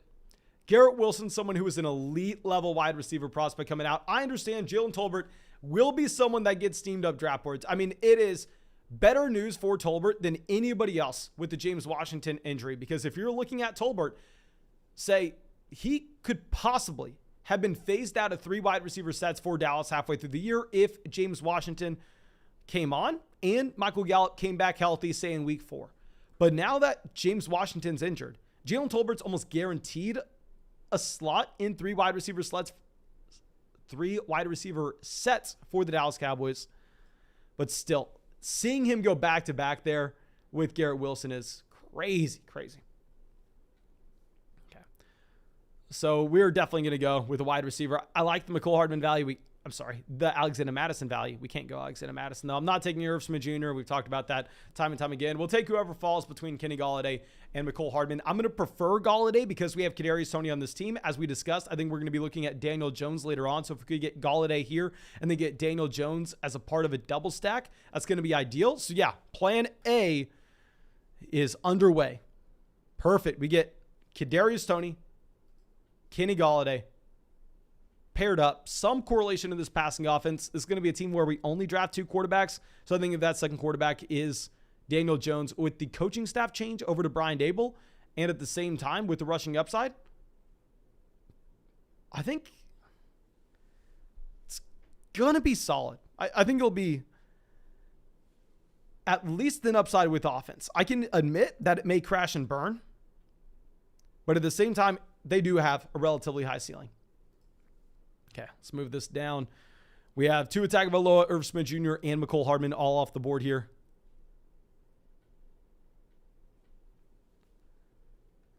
I would have taken Irv Smith Jr. if he would have fallen to us at 138, just simply because we don't have a tight end yet, getting a player 17 picks behind his ADP.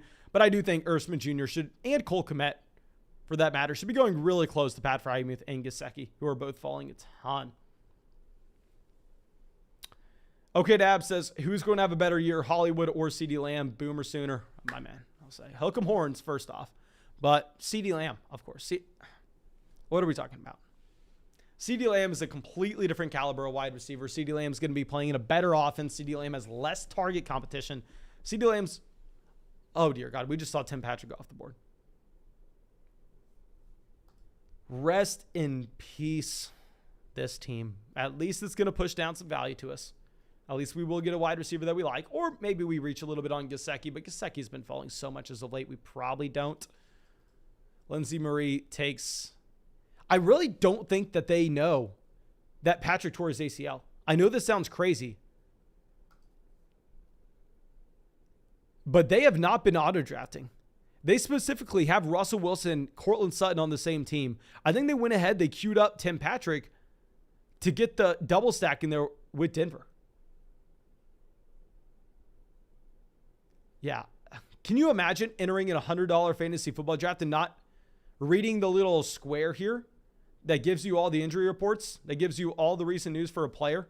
Not clicking on that is going to cost you $100 just straight up down the drain. We're going to take Jacoby Myers. We're just going to get wide receivers that should have relatively nice target shares in their respective offenses, just have some volume going in their direction. Jacoby Myers, of course, fits that mold.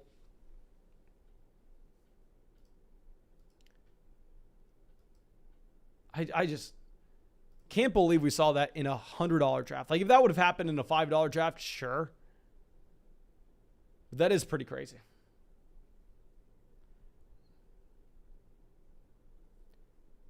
Jack says that doesn't kill the whole draft. It's the 11th round. I mean, taking Tim Patrick over Gallup's a pretty big deal. I would say it's a very big deal.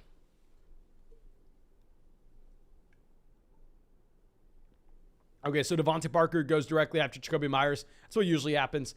If we were to have Watson to make it back to us at pick 151, we're 100% taking Deshaun Watson. We'll take a 3-quarterback approach, even on a team that has Justin Herbert. But Watson goes to pick 141, so we're not going to get Watson regardless. August says, Love Chat is going to be the one that wins the million on Underdog. That'd be something, wouldn't it? Love Chat. You can come here. You can spam your messages as long as you click the link at the very top of the live chat and you sign up for Underdog Fantasy and use promo code FLOCK and get in the draft with me. Lovechat.xyz. You're more than welcome. More than welcome to spam your messages as long as you do that. Now, we're done at running back. The only players that we can even consider here. Daniel Jones, pick 160. We're not going to reach on Daniel Jones at 151. We're definitely not going to take quarterback because we want those quarterbacks to fall back and to distract some other owners. But I'm not going to feel the need to take Daniel Jones because, A, most of the time you're getting Daniel Jones as a 14th round selection anyway. And also we have Kadarius Toney. We have Kenny Golladay. So who's going to really be interested in taking Daniel Jones in the first place? Okay. So let's read this report on Jameson Williams. And we talk about this a lot, but things that are already baked into the price are just something that are non-stories. Like, this should not be discussed. Of course, Jameson Williams is not going to be good to go right now. Of course, Jameson Williams is going to miss the beginning portion of the season. This is something we've known since January when he tore his ACL in the national title game. So if this presents a buying opportunity where Jameson Williams then has his ADP fall even further, then all of a sudden I think you can go ahead. I think you can start drafting him if that happens. Okay, but Matt Ryan off the board. We're going to go ahead. We're going to take Jarvis Landry. Falls 13 picks past his ADP. We need another wide receiver. And we just really got to hope we get Daniel Jones on the way back around. Ryan says, I say this every draft, but draft Jahan Dotson, please. Let me see how much I've drafted Jahan Dotson. Because I agree with you. I think Dotson's a fine value, but at the same time, I feel like I never come away with him in these drafts. I thought, I'm going to guess we have 7%. I have 8% Jahan Dotson. Okay, so I'm right in line with average on Dotson. I agree with you. I think that he is a fine value. Obviously, the issue is going to be the Washington passing offense, not having a ton of passing volume there. But still, I'll agree that he is a fine value. We have John coming out and says, rate this draft diet from the 108 in an underdog puppy draft. Started with Diggs. Love Diggs at the 108. Okay, my man, you're just flexing on us. This is a 10 out of 10, 100 out of 100, an A++. Listen to this, guys. Goes Diggs at the 108, standard. That's where his ADP is. Somehow gets Kelsey falling to you. What is that at the 205? Gets Kelsey falling to you, whatever. But then gets A.J. Brown in the late third and Mike Williams falling to the fourth round when Mike Williams has an ADP of early third. Then Patrick Mahomes in the late fifth to stack up with Travis Kelce. Darnell Mooney in the sixth. Stacks Dak and Gallup as well. Yeah, you know that's probably a better draft than I've ever drafted on Underdog. That is beautiful, beautiful. Fizz says, Mason, how much George Pickens do you have? I haven't been drafting George Pickens as much since his ADP has been steamed, but let me go ahead and check. And I will take Jameis Winston over Daniel Jones if we get the opportunity. 10 picks past his ADP. When we take Jarvis Landry, we have the correlation regardless. Let me make sure that bye weeks don't line up. Yeah, I'd be fine with Jameis Winston or Daniel Jones, whoever they leave us. George Pickens, I have in 10% of drafts. I would say if you asked me like a week ago, I probably had him in about 12%. Okay, Tunyon off the board. This KJ Osborne value is fantastic, but... So spam the chat right now. Who would you rather see? Would you rather see Winston or Daniel Jones off the board? I've definitely drafted more Jameis Winston this year. We have Jarvis for the Jameis stack. We have Kadarius Toney and Kenny Golladay for the Daniel Jones stack. We're going to have the correlation regardless. We have Justin Herbert as our quarterback. None of their bye weeks line up. Okay, I think we have most people saying Winston. We're going to go ahead. We are going to take Jameis Winston. I mean, I think that they're both fine options. If we would not have Jarvis Landry on this team, it wouldn't even be a debate for me. We would just go ahead and we would just take Daniel Jones like our initial plan. Even if we were to have Daniel Jones make it back to us in the next round, I still probably go Daniel Jones. We'll go ahead. We'll take 3 quarterbacks on a very rare build if we're not taking our second and third guys till the 14th and 15th rounds. But no, Derek goes ahead and he decides to take Daniel Jones 164. Interesting. I guess you don't have to stack Daniel Jones before you take him because you could obviously get Wan'Dale Robinson afterwards. I'm assuming that's going to be his plan to take Robinson at pick 173. Lenin says, how come are you not drafting a tight end? I'm new and I want to learn. Just because that's not how the draft boards fall into us. I think we are going to be able to find 3 tight ends at the very end of the draft, and they will be able to cycle through, possibly find us some touchdown upside. I mean, if you go back and look at some true league winners from last year, really the tight ends in the middle rounds, and this is what we've seen over the past 3 years, they're always bad bets. Like with tight end, you either want to grab one of those elite level guys or you want to grab players at the very end of your draft. Now, if we have a Gesicki falling to us at a value, if we have a Pat Frymuth falling to us at a value, I'm definitely going to take them. I'm not going to reach on them. However, we're just going to draft 3 of them, and in a best ball format, they will cycle through that tight end spot, and we're just going to hope for some touchdown upside.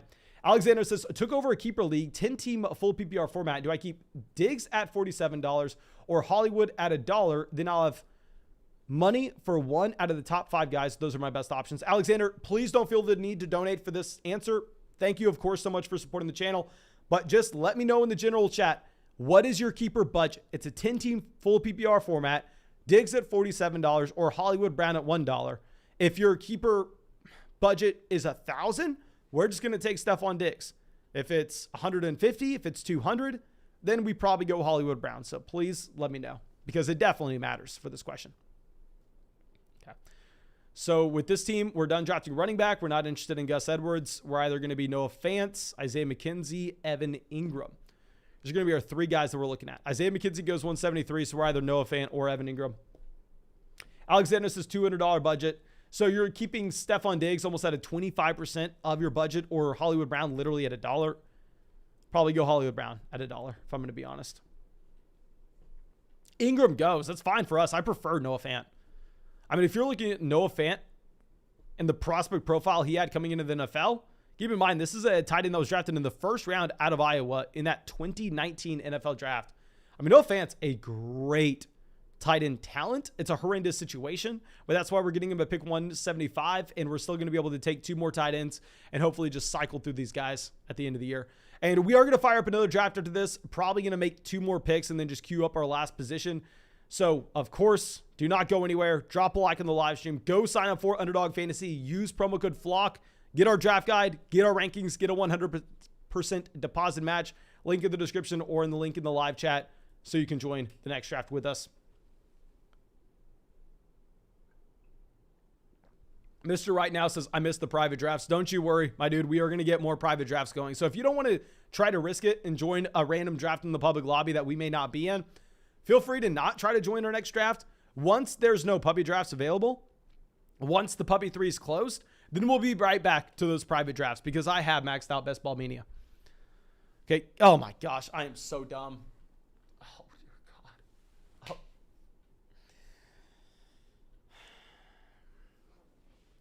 We should have taken KJ Hamler over Noah Fant.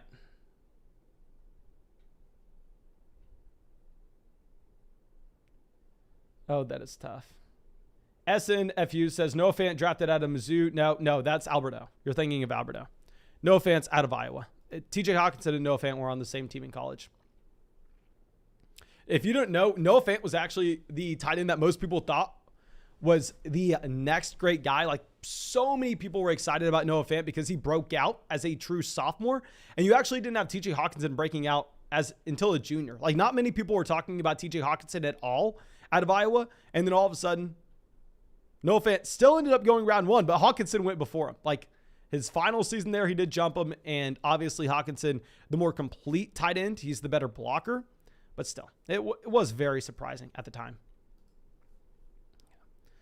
Let's go through. And LL says KJ Hamler should be going 13th, 14th. Yes. It's the struggles of trying to do a live stream, the struggles of trying to focus on a million things at once. Maybe I can just make a bunch of different excuses. In reality, I should probably just be a better drafter. We should probably just go ahead and we should take KJ Hamler instead of Noah Fant. But it's my mistake. Try not to make it again. And we'll take Hayden Hurst here as our second tight end. Obviously, Hayden Hurst has some good reports coming out of camp. Don't know who we're going to get as our third. Maybe we just wait until the very last round and we end up coming away with Donald. No, we're not going to do that. Maybe we get Trey McBride in the last one. Okay. So Zach Wilson goes at 188. And yeah, after our next pick of 199, we're just going to hop in our next draft. And we just passed 600 likes on the stream. So thank you so much for everybody who's gone down there and dropped a like on the live stream for us. And I think we just passed 72,000 subscribers on the channel as well. So thank you so much for everybody who's gone down there and subscribed. Y'all know I appreciate you. Okay, so Watkins off the board, 189. Let's scroll this over. I mean, Darrell Williams, some fantastic value here. To see Chris Evans going over Darrell Williams, I don't know if I've drafted Chris Evans in more than maybe 1 or 2 drafts this year. Like, I do not have much Chris Evans whatsoever. But it is surprising to see that people are willing to go ahead. They're willing to go out on a limb for Evans himself. Now, players I'm going to be interested in at wide receiver. Of course, do I even have to say it? I don't know if Derek's going to let us have him. Derek only has 6 wide receivers. I'd imagine he ends up taking a wide receiver here. Jerick McKinnon. Who does he have?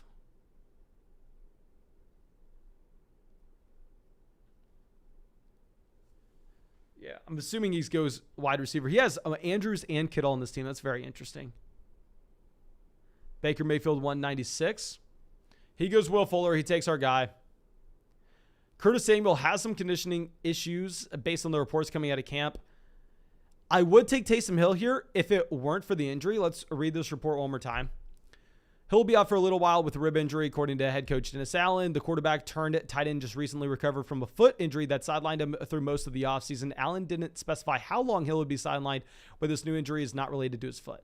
That's not great. Let's just go ahead. Let's take Curtis Samuel.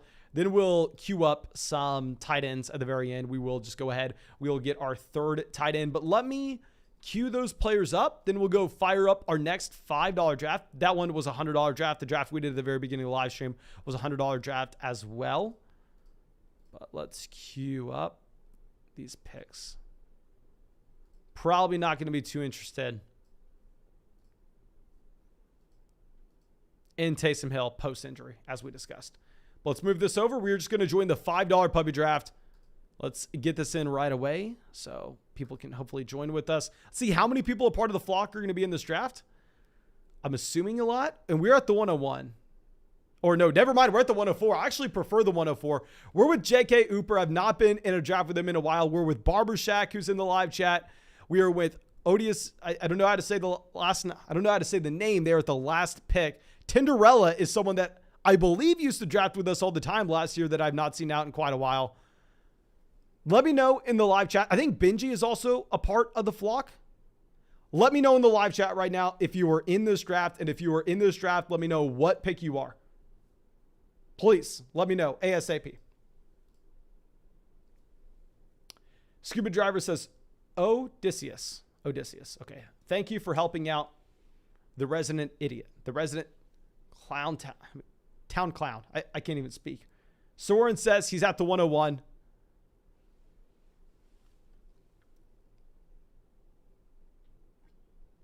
Ghosted Wide Receiver says he's at pick 12. KM says he's at pick 107. Okay, so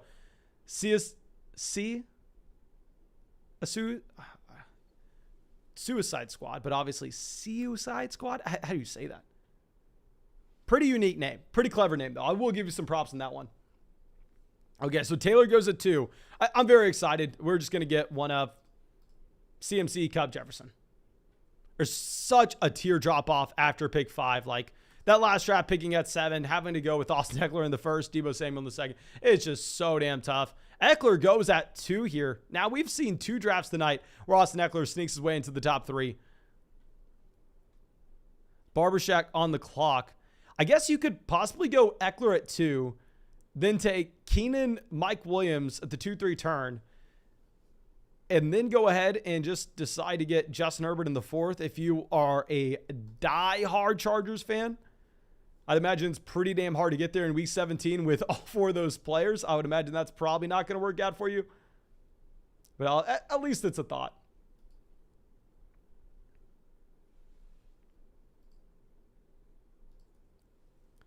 Okay, so Justin Jefferson goes to pick 5. I'm assuming that we are going to get Jamar Chase off the board at pick 6.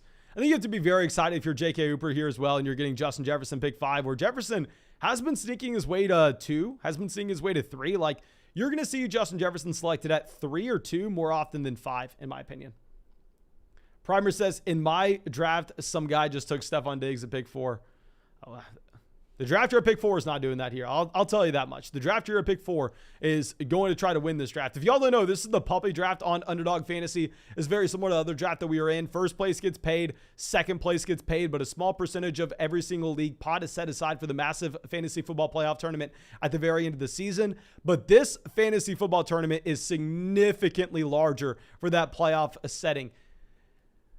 There's a $1 million prize pool. And these are $5 drafts. So it's a $5 draft with $200,000 for first. Of course, your odds of hitting it are 0.000000001%. Can you imagine? I'm just praying that one day we have the winning draft on a live stream and I'm able to go through, I'm able to react to it. I'm able to watch it every other day. I'm able to come out and gloat to everyone that I'm the best fantasy football player alive. Of course, $200,000 from a puppy draft or $2 million from Best Ball Mania would be pretty nice. But I'm in it for the glory. I'm in it for the glory.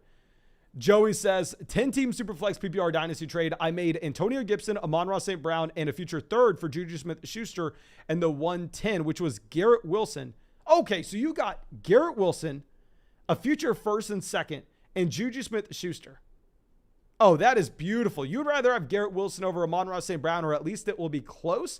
And Juju versus Juju in a 2023 first versus Antonio Gibson. Take the first every day of the week.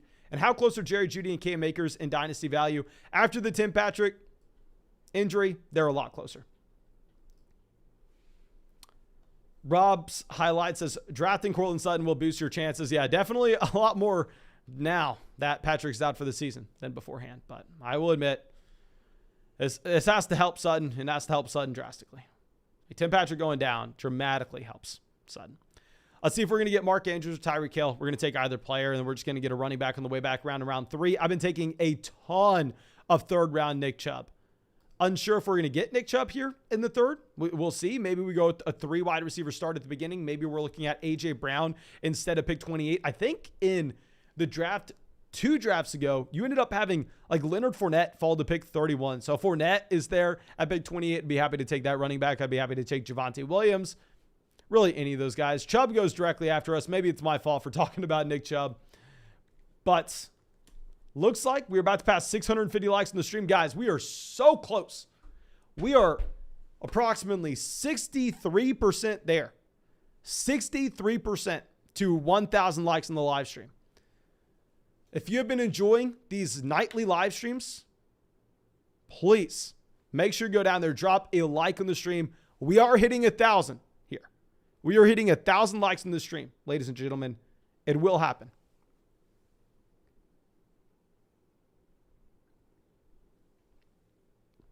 Leonard Fournette goes 25, and God, my water bottle tastes horrible. God, my water bottle tastes so bad. What did I put in here? KM says, no way CeeDee Lamb goes after Davante Adams. Yeah, CeeDee Lamb goes almost after Davante Adams in every single draft.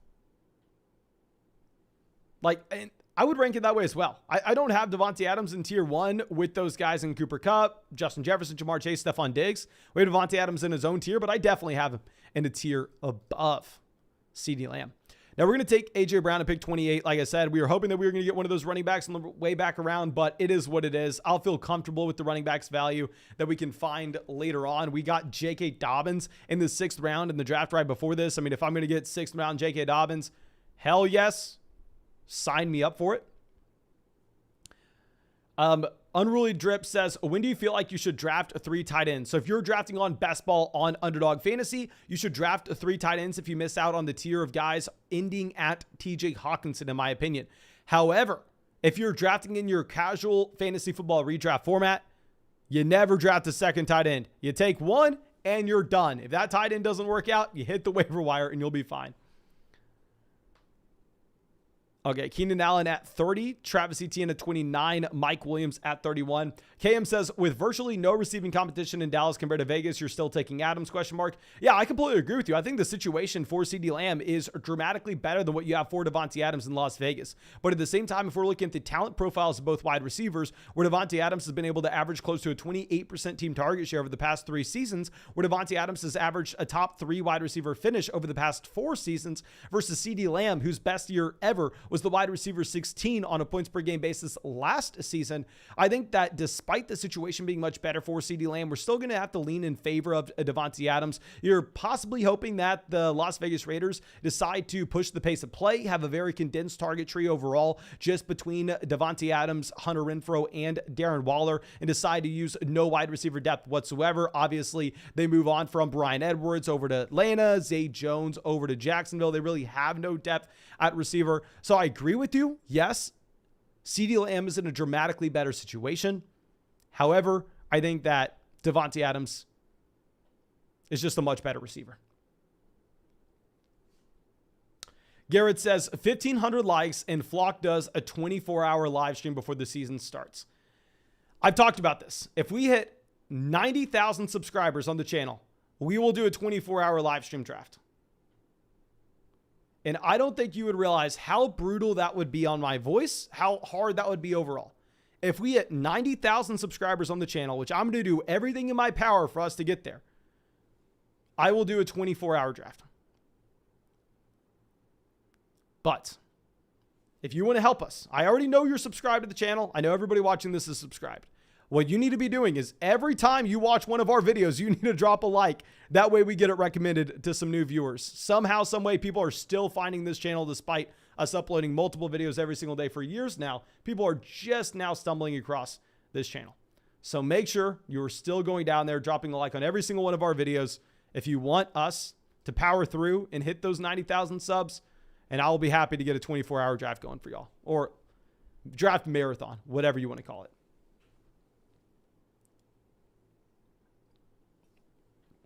Okay, Justin Herbert going to pick 42. Y'all know I'm not interested in Gabriel Davis. I'm going to break it down like this.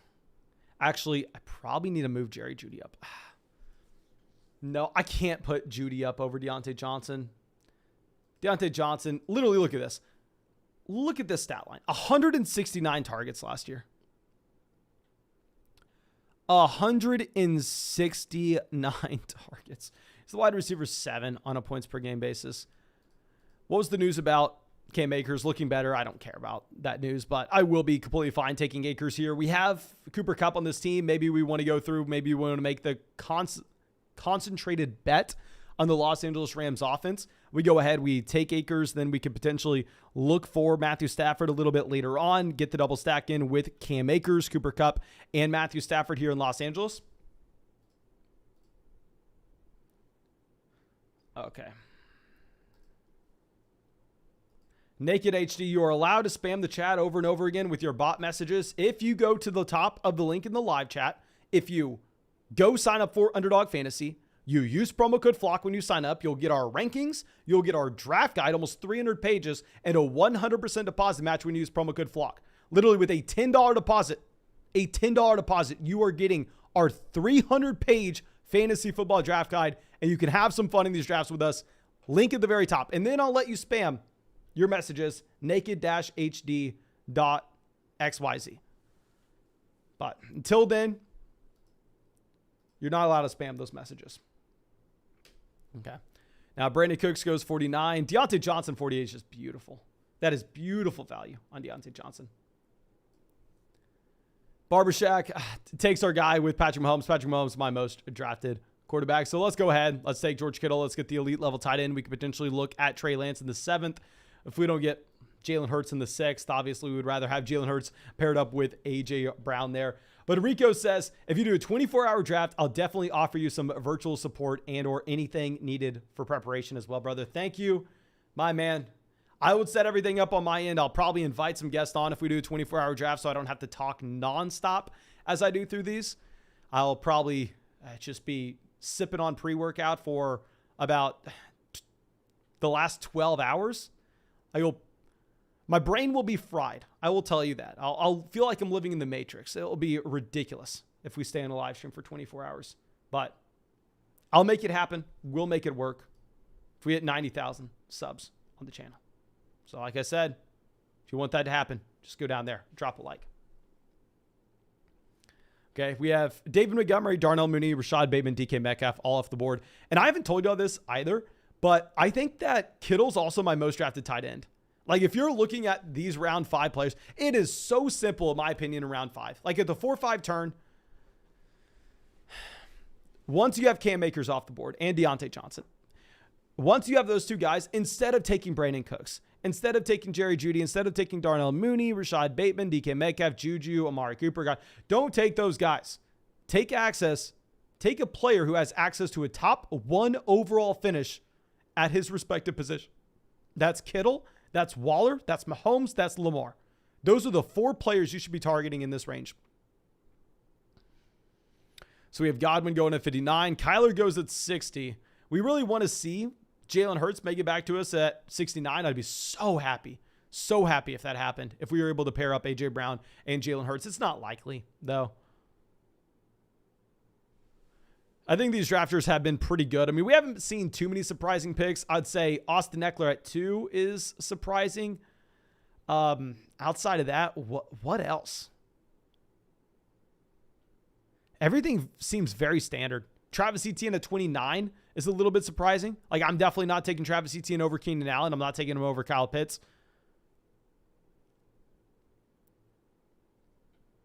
I guess Allen Robinson at 40 is a little bit rich compared to where Allen Robinson usually goes. But it's been a very tough draft so far. At least a tough draft to find value.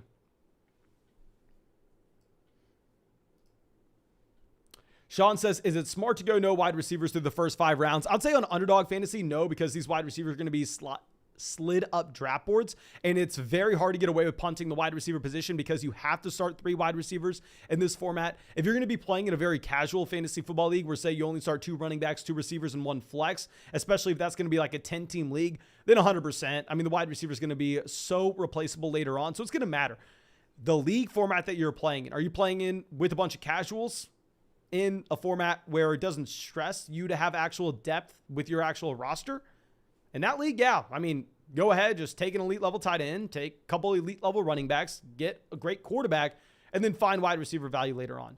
But if you're going to be playing in a more challenging league like Underdog Fantasy where you have to start 3 wide receivers and these guys are going to slide up boards, you can have it work for you, but it's not ideal. You don't go into the draft going, okay, I'm not drafting a wide receiver through the first 5 rounds. We're definitely going to try to find value elsewhere.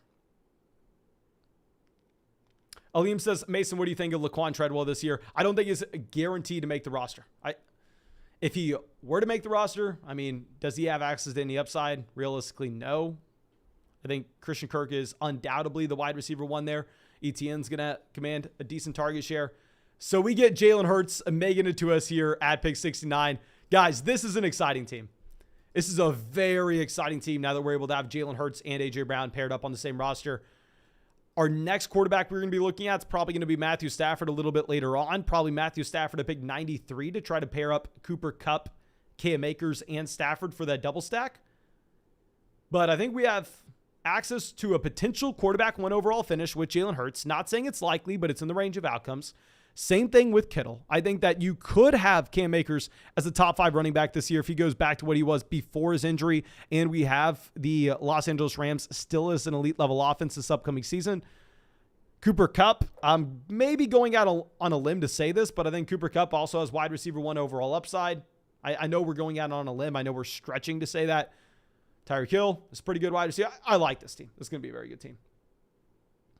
Declan says, what is the point of stacks in fantasy? I've talked about this in depth. We made videos on this. I've showed win rates on this. So if you want me to actually show the math and show with real proof that stacks matter and stacks work in fantasy football, you can go through and you can find that video on this channel. But if you want just a brief summary on why stacking is advantageous in your fantasy football draft, I'll give it here. I've done it a million times, so I think I've gotten pretty good at it. Let me first make our pick. We're going to get one of Devonta Smith, Drake London. I mean, Hopkins would be my next guy on this list, but looks like we are not even going to go down that route because we're up next.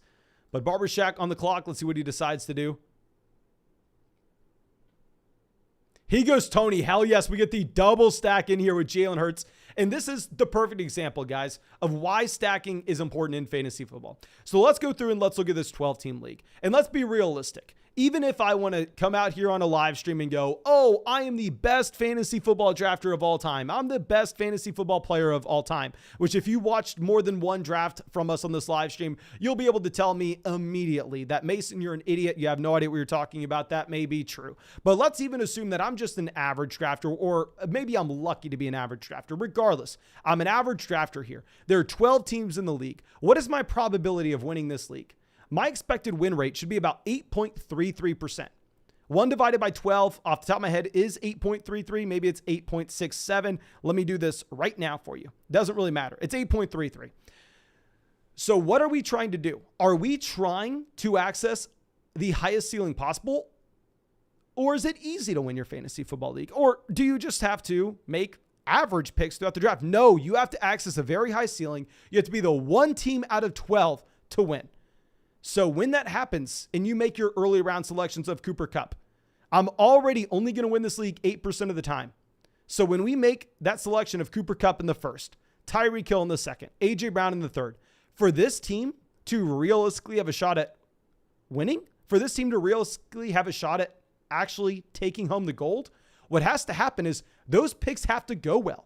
And if we say, oh, that A.J. Brown selection at pick 28 goes well, what is also likely to happen? What's likely to happen is if A.J. Brown in that selection goes well, Jalen Hurts is probably going to go well at the same time, because it's not likely that A.J. Brown has a great season and Jalen Hurts is complete trash. So if we already bet that A.J. Brown's going to go well, let's double down. Let's go through and let's bet on Jalen Hurts also beating his ADP, because if this team's going to have any shot to win, A.J. Brown has to beat his ADP. So it's making that one A.J. Brown bet that we made, and it's making it a lot easier on us. Instead of us having to correctly identify what wide receiver is going to beat their ADP, and then correctly identify a different quarterback that's going to beat their ADP, we can say, okay, if this wide receiver does beat his ADP and we are more likely to win our fantasy football draft because of it, this quarterback is also more likely going to beat his ADP. So let's use the probability in our advantage. Let's take both those players on the same roster. So if that one bet hits, we get rewarded in our quarterback spot, we get rewarded in our wide receiver spot, and our wide receiver 2 spot. I hope that was an adequate explanation, but if not, please let me know. And we have an entire 20-minute video on it. Okay, so Marquez Valdes-Scantling goes at pick 89, Treylon Burks at pick 88. Like I said, once we take the bet on Cam Akers and Cooper Kupp, what has to happen for this team to be good? The Los Angeles Rams offense has to be good. So we're probably going to be looking at Stafford a little bit later on. We're not going to reach on Stafford here at pick 93. I don't think any of these teams took Allen Robinson. Here, all these teams also have a top-level quarterback, so I wouldn't expect any of them to go ahead and for them to take Stafford anyway. So J.K. Ooper on the clock. They only have 2 wide receivers. They have an elite-level tight end. They have Russell Wilson at QB. We only have 1 running back. Yeah, there's a player that I like here.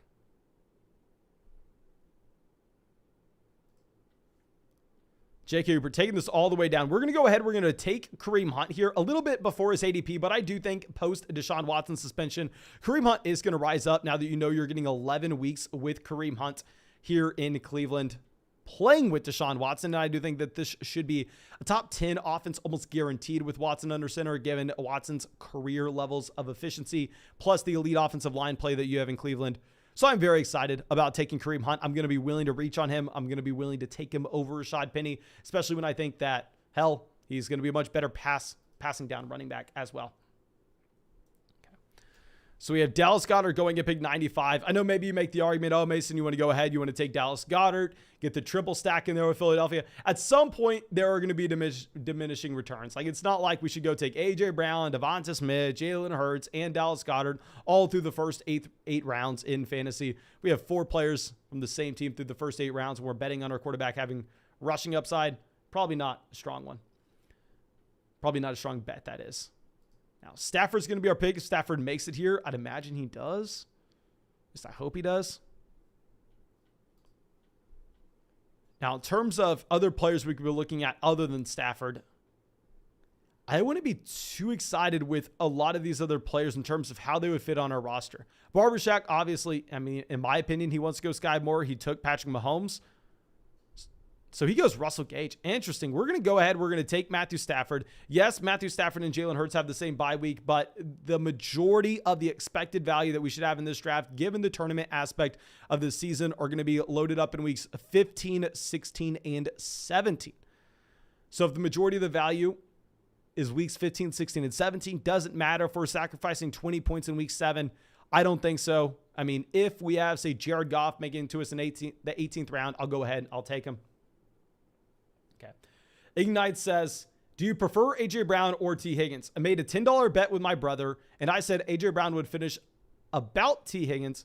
I want to know what you think. I do mean above T. Higgins. I think that they're going to be in the same tier. Like, if I go ahead, if I pull up our current rankings, these rankings should be updated very, very soon for everybody.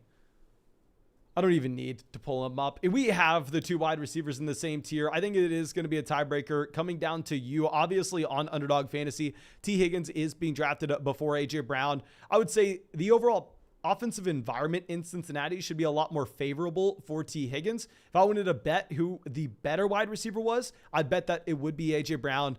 But with the offensive context of the Cincinnati offense versus the Philadelphia Eagles, even though we're betting on Philly with this draft here, I'm going to go ahead. I would bet on T. Higgins to outscore A.J. Brown in fantasy this season, but they're in the same tier.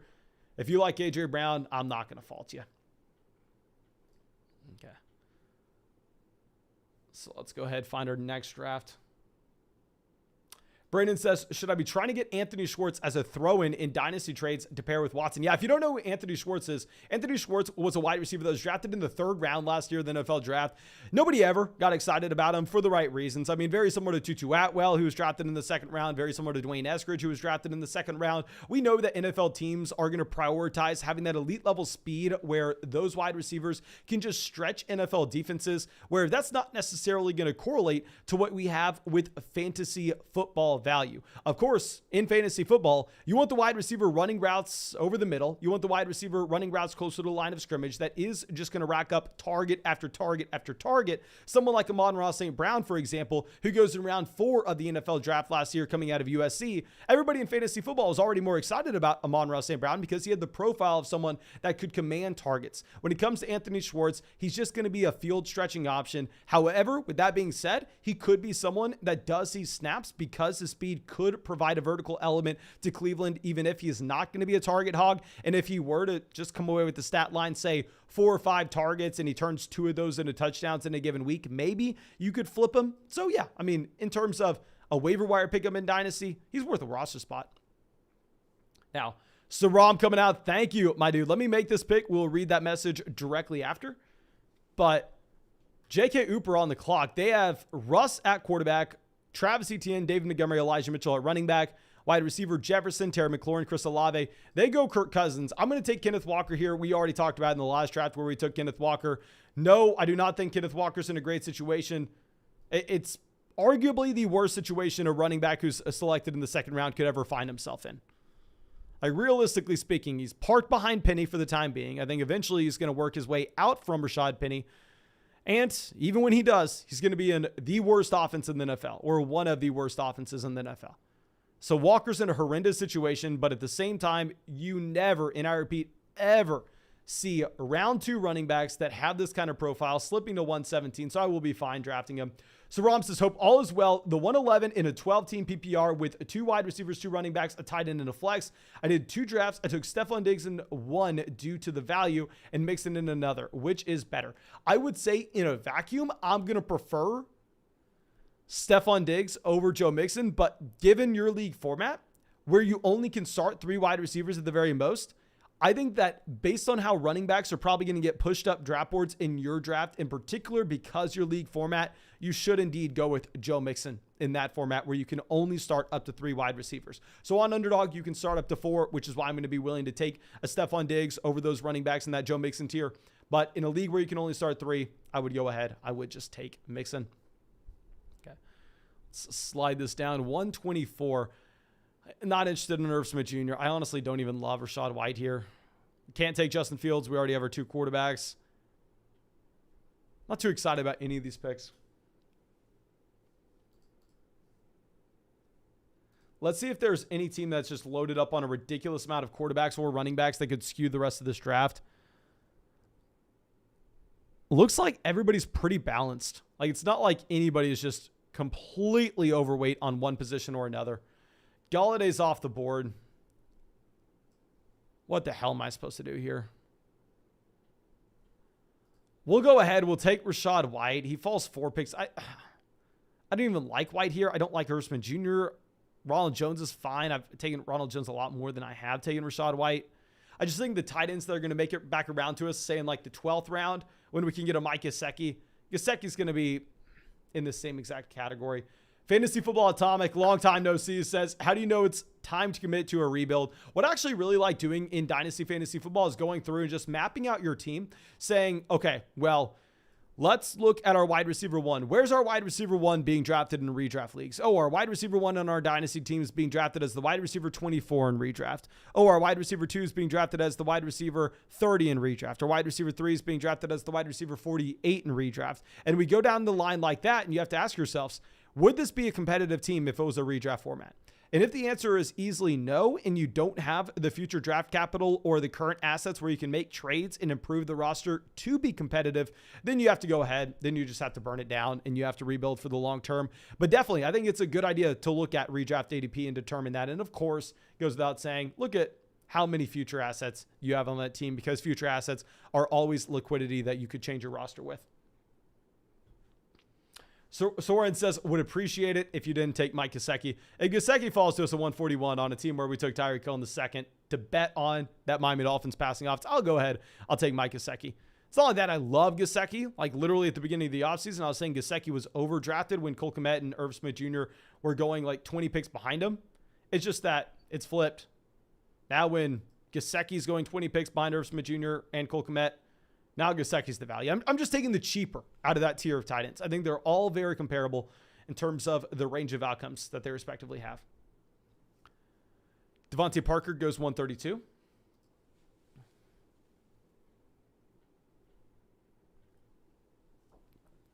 Oh, God. This water is just some of the, like, I put some, like, electrolytes in it. It just tastes like the worst BCAs you would ever have, and they're not even BCAs. I don't know why it's so bad. KJ Hamler, 133. Hamler, 133 is a little bit rich. I'm a big Hamler guy. Hamler was my most drafted wide receiver on the Denver Broncos before the Patrick injury. Don't want to say the Patrick injury helps me because I literally have zero Courtland Sutton, and I don't have a lot of Jerry Jeudy. And I definitely think those players get helped a ton with this Tim Patrick injury. But even myself, a massive KJ Hamler fan. And you know what? I did not even hold this up. Let me. Hey. Louis says, did you see the Twitter video about how Travis Etienne runs? Guys, do not be watching that trash. Like that is the point of the offseason where we're at, where people are looking at a video of Travis Etienne running in training camp and evaluating what side of his foot he lands. Like, no, that has nothing to do with how you should be drafting Travis Etienne this season. Please, for the love of God, do not be using that in your evaluation.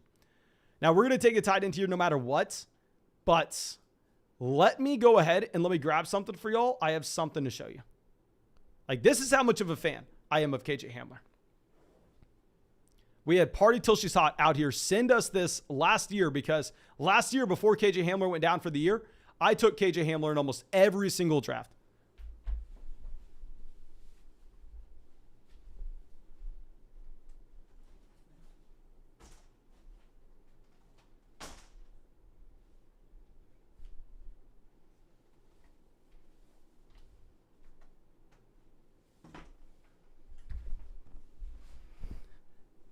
Get this up. Like, you better believe I am a KJ Hamler fan, okay? I am a Hamler fan here. But if I'm going to be realistic, to see Hamler go in the 12th round, that's not going to do it for me, guys. I don't think you can get away with that. We will leave this KJ Hamler jersey here because I mainly don't want to move it back. Don't even know if you can see it, but we have Gesicki pick 141. Let's move this down. I think we are honestly probably good with two tight ends and only two tight ends. Once we take Mike Gesicki here, Hunter Henry goes directly after us. Did David Njoku already go off the board or? Yeah, where is Njoku? David Njoku down there at 159. I'd imagine David Njoku sees his ADP climb far past this.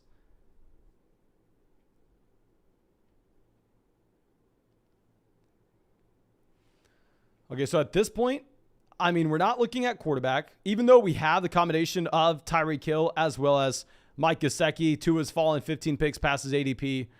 Jalen Hurts and Matthew Stafford have a high enough ceiling where it doesn't make sense for us to just burn a roster spot on Tua Tagovailoa. If it was just going to be a private draft where we're only having to compete against these 11 other owners, yeah, I take Tua. However, in the context of the overall contest, I feel like it's a little bit too much. We have Jameis Winston going 145. Wide receiver, we have Kupp, Tyreek Hill, A.J. Brown, Devonta Smith. Running back, Akers, Hunt, Kenneth Walker, Rachaad White. I don't want to take another rookie running back to add a third rookie running back to this room. I feel like top option, maybe Michael Carter, maybe Robbie Anderson, maybe Jameson Williams. Albert O, we can't take. We're already done at tight end. Robbie Anderson off. So we're going to take Jameson Williams now that Robbie Anderson's off, and we're looking at a tier falling off at wide receiver relatively soon. We don't know what wide receiver we're going to be able to get on the way back around in the 14th. And Jimmy Range says, what are your thoughts on the Eagles running backs? I actually have more Miles Sanders and more Kenneth Gainwell than 8%, which is going to be average. Kenneth Gainwell is my most drafted running back. Let me get you my exposures. But essentially, I'm looking at both running backs as guys where we have seen them at least demonstrate the ability to catch passes out of the backfield. Now, I don't necessarily think that we should expect that these running backs are consistent passing down guys, because we have to remember Jalen Hurts is not going to look to check the ball down very often. I mean, those mobile quarterbacks, very similar to how Taysom Hill would come in New Orleans and just absolutely kill Alvin Kamara's value because he's not checking the ball down. They're going to be able to run whenever the pocket collapses. They're not going to have a high check down rate, but they can catch passes, and the Philadelphia Eagles have the number 1 ranked offensive line in the NFL. So if we combine that with no Jordan Howard, hopefully, I'm really hoping that there's no Boston Scott just vulturing away rushing touchdowns this year. I'm excited about both guys. I have Gainwell in 13% of leagues, and I have Miles Sanders in 9% of leagues. So I'm drafting both guys relatively often. I'm kind of close to average on Sanders, but I'm drafting a lot of Gainwell. Matt Ryan goes 160. If Tua Tagovailoa would have made it back to us at 165, maybe we would have gone to a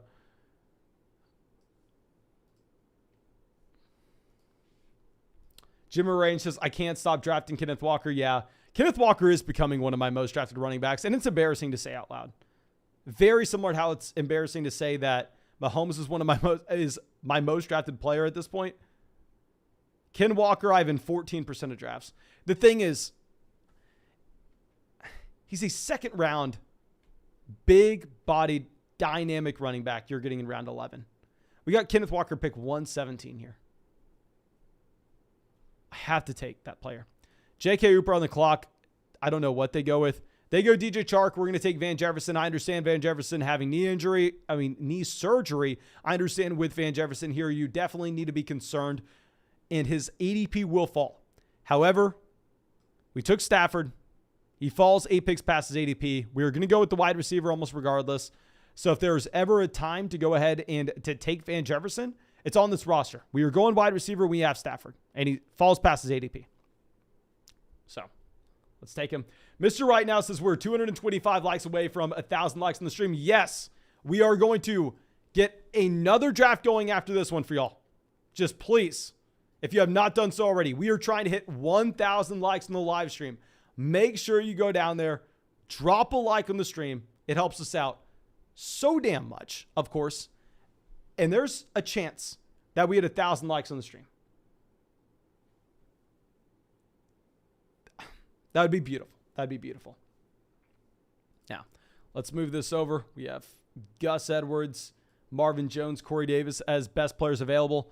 I think this is going to be a team where we go 6 running backs and 8 wide receivers. So let's just see what player we like on when we're on the clock. I think it's not that big of a deal one way or another.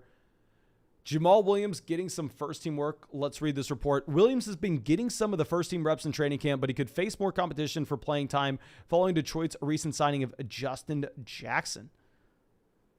Jackson is an experienced but often injured backup, while Williams is the former but not the latter. Okay, he's off the board anyway. Do we want Marvin Jones or Corey Davis? Let's see if we can use a tiebreaker anywhere here.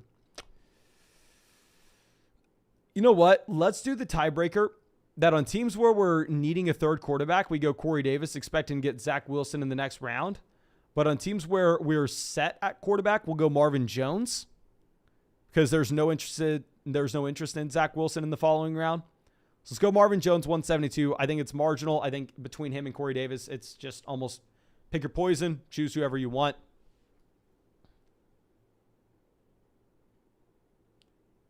Okay.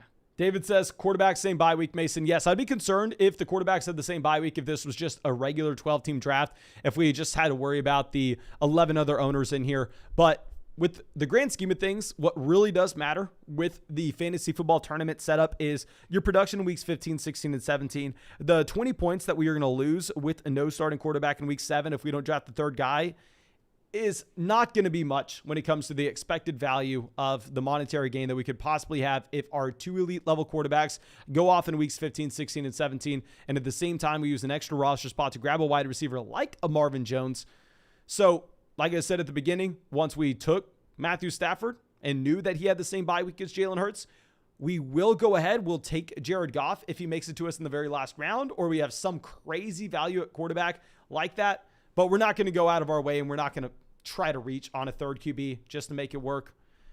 So let's make our next selection here. Then I think we should be good to go to probably just queue up the rest of this draft and then fire up another one. I'm trying to figure out, do we want a $5 draft or a $100 draft? Guys, let me see how many drafts are left with 101 Dalmatians, because guys, I'm going to have to do a $100 draft. Look, it is 35% filled, and this thing launched earlier today. I am not going to have the chance to get in a lot of these drafts. Like, it's probably going to be able to get in those $100 drafts tonight and tomorrow on the live stream, and then that contest is going to be closed. Then we'll be able to do a lot more $5 drafts for y'all. Like I said, I do these drafts every single night. Every single night on the stream, if you're new here somehow. And of course, if you want to draft with us, go sign up for Underdog Fantasy. Link in the description, link in the live chat, and use promo code FLOCK when you sign up. They'll match your first deposit dollar for dollar up to $100. You'll get our 2022 rankings. You'll get our 2022 fantasy football draft guide, literally 300 pages with a $10 deposit on Underdog. And you can have some fun. You can get in these drafts with us. I mean, if you deposit $10, you're not going to be able to get in the $100 draft. If you deposit 10, they'll match the 10. You'll have 20 in your account, but you can get in a different draft with us whenever it's just going to be the $5 buy-in or the $10 buy-in, whatever y'all want.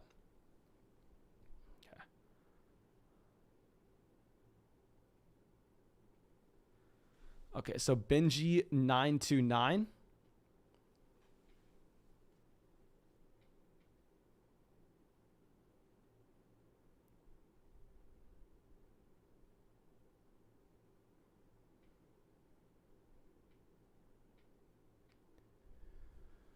Okay. At this point, I almost just want to draft a wide receiver. That way we can just queue up running backs the rest of the way and we can jump into another draft. I mean, I don't think we're bleeding out too much expected value if we were to just grab Kendrick Bourne here instead of Raheem Mostert. Like, what's the real difference? You know what? I'm not even drafting Kendrick Bourne. What am I talking about? Y'all know who I'm drafting. Hopefully J.K. Oupert doesn't know who I'm drafting. I imagine he does. See what he does. I think he's... If I were him, I'd probably draft a 6th running back. He goes Curtis Samuel. Yeah, we're going to take Will Fuller, and then I'm just going to queue up a bunch of running backs, and then we will go ahead and we'll fire up our next draft. Like I said, we were going to get in the $100 draft on Underdog for anybody wanting to get in with us. Okay, so we queued up Jerick McKinnon, Raheem Mostert, Donta Foreman, Dearness Johnson, Sony Michel, Hassan Haskins. Beyond that, then after that, I'll queue up Mark Ingram, freaking Chris Evans, Amir White, Kenyon Drake, just in case. Just in case. But if you want to draft with us, this is going to be the draft that we are in. The Dalmatian, let's go ahead, let's enter. There are 6 spots open in this draft for anybody wanting to get in here. 6 spots open. Maybe we wait just 1 second because these $100 drafts are going to fill up obviously a lot slower than those $5 drafts when people want to draft. But it looks like now we only have 1 spot left if you were wanting to get in here. 2 spots left. The $100 draft on Underdog. Nolan says we're going down, my man. Ain't happening. Ain't happening. You are going down, my friend. Trenton, my man, you got to stop spamming the chat over and over again. I'm sorry. If you ask the same question over and over again, just copy and paste it. You're just ruining the chat for everybody else. But let's see. We are at hell yes. Now, we have some experienced drafters in here with us. We have Brad. We have Wilder. We have OMG. We have No Soup for You. We have Mr. Right Now made it out in this one as well. We have some drafters we possibly have to be worried about. But you know what? I don't give a damn. We're drafting at pick 4. If you draft at pick 3, at pick 4, at pick 5, it is mathematically, scientifically proven. It's impossible to draft a bad team from pick 4. It's impossible. Nolan says we're right next to him. My man, let me know what your name is. And also, we are 180 likes away from 1,000 likes in the stream. Help us break a record. If you have not done so already, go down there, drop a like on the live stream. That, of course, supports the channel. And if we had 1,000 likes on the stream, I think that would be a record. I wonder if there's a way I can check on my phone. Nolan says he's at the 5 spot, firing up Jamar Chase. I don't want to say I'm jealous. Obviously, Fantasy Flock's a pretty cool username, but it is cool that you're able to get OMG as your username on Underdog. Dylan says, is Deshaun Watson a pick 5 in a Dynasty Superflex startup too aggressive? Hey, whenever the trade first happened, I took Deshaun Watson at pick 5. I took Deshaun Watson over Kyler. I have Watson, I think, ranked as the top 5 quarterback in our Dynasty rankings. If you go ahead and you look at that.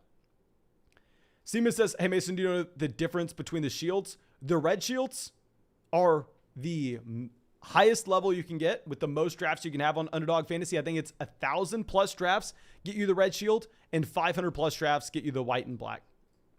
Okay. Justin Jefferson, that's always the plan whenever you're picking at 4. Imagine if we would have gotten Jonathan Taylor at 4, though, in a $100 draft. I would have lost my mind. CMC off the board at 1, Cooper Kupp off the board at 2. Outside of that, looks like a cookie cutter draft. You have Jefferson 4, Jamar Chase 5, Eckler, Diggs, Henry. Like, that's all standard, but those first 2 picks are pretty damn surprising. Man, I've seen CMC go off the board before Jonathan Taylor, but not very often are you seeing Cooper Kupp before Jonathan Taylor. Okay. Max says he just got the 4 spot in his Underdog draft. Good luck, my friends. Hopefully we can create a better team, but we'll see. We'll see. Now, S. Blum goes Saquon Barkley in the 9th. Now, this isn't going to push value down the board to us, because Saquon Barkley was going to be off the board regardless when we were back on the clock at pick 21. But what this is good for is it shows us he may be a crazy drafter. We'll see what he does in round 2. But if he starts making some wild picks, that could help us in maybe we get a Deebo Samuel making it to us at pick 21. Maybe we get Mark Andrews making it to us at pick 21. If he, say, takes T. Higgins there or something wild. We don't know yet. We will find out. But Saquon Barkley at 9 does seem pretty aggressive.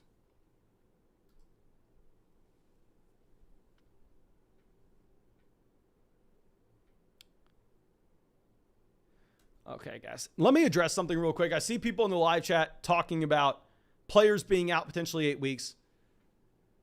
If you were making a video, just put yourself in the shoes of someone making a video about an injury on a player. And this sounds so crappy, but if you built your identity making videos and making content about injuries, what is going to get you the most views? What is going to get you the most shares?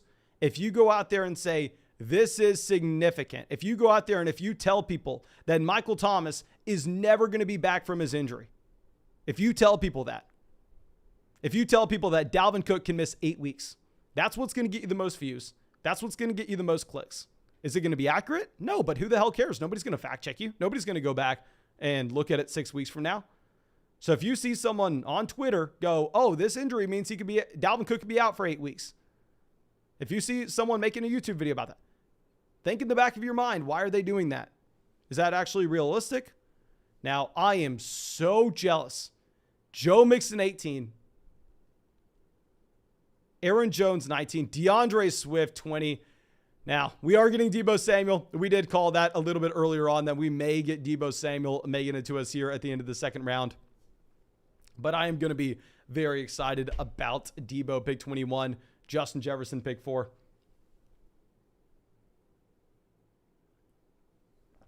Corey says, I tried clicking the link. Okay, so that automated message that goes out in the live chat that says join our next draft here, that's the link for you to join Underdog Fantasy. So whenever we go and fire up a new draft, if that's going to be a private draft, I will send out a different link and I will title that link $5 draft here, $10 draft here, $20 draft here. If we go join a tournament draft, you will see me in the live chat where you click that link and it will take you to the lobby on Underdog Fantasy. And there from the lobby, you'll see what contest that we are entering.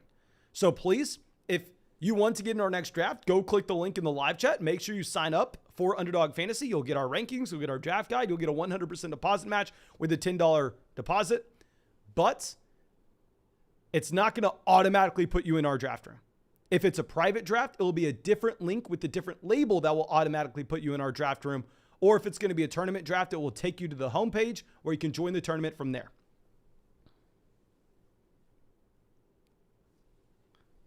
Okay, so Leonard Fournette goes at pick 24. Now, let's go through, scroll this down. Alvin Kamara at 25. So it looks like this is going to be another triple wide receiver start in the last draft. I think we started off with what? Kupp, Tyreek, and then A.J. Brown. This one, we're going to go Justin Jefferson, Deebo Samuel, and then whoever falls between Higgins, A.J. Brown, and Keenan Allen. I'm taking a lot of A.J. Brown, taking a lot of Keenan Allen. Not too much T. Higgins, because Higgins usually does go before like Nick Chubb. He goes before Leonard Fournette. He goes before Alvin Kamara. So I haven't been coming away with as much Higgins as those other wide receivers, because usually I like going running back in the early third when that guy is Nick Chubb falling to you. But looks like back-to-back drafts, that's not going to happen. Now, Wilder on the clock, he started with Jonathan Taylor and Javonte Williams. So let's see what he decides to do here in terms of the wide receiver. He goes Higgins. Spam the chat. We went A.J. Brown in the last draft. A.J. Brown, Keenan Allen, they're going to be the same tier for me. I don't really care. Let me know who you want. Now, if we were to have, say, Jalen Hurts guaranteed to fall to us in round 6, of course I'm taking A.J. Brown. Last draft, we got so lucky. It was beautiful. It was perfect. But I don't know if we're going to have that. Now, it looks like a lot of people everybody in the chat's telling us go Keenan Allen.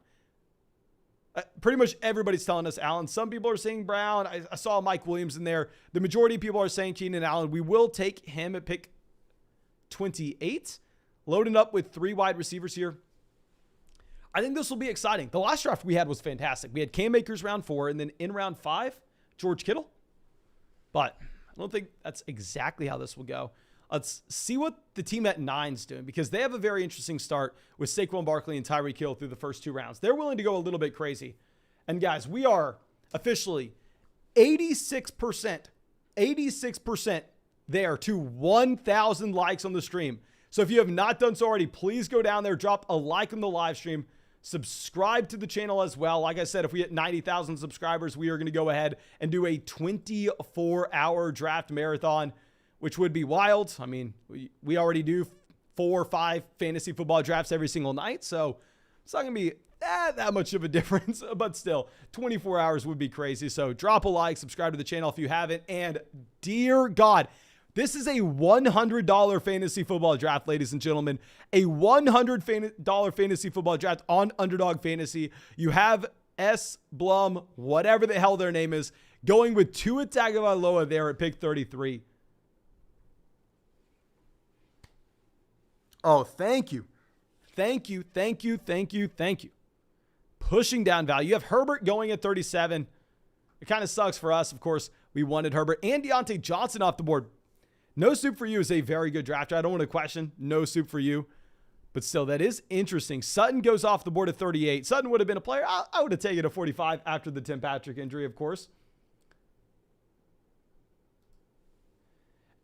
Someone in the chat says Tyreek stack LOL. Yeah, I mean, if you take Tyreek Hill at 16, you got to make sure you get your guy. You got to make sure you get Tua Tagovailoa.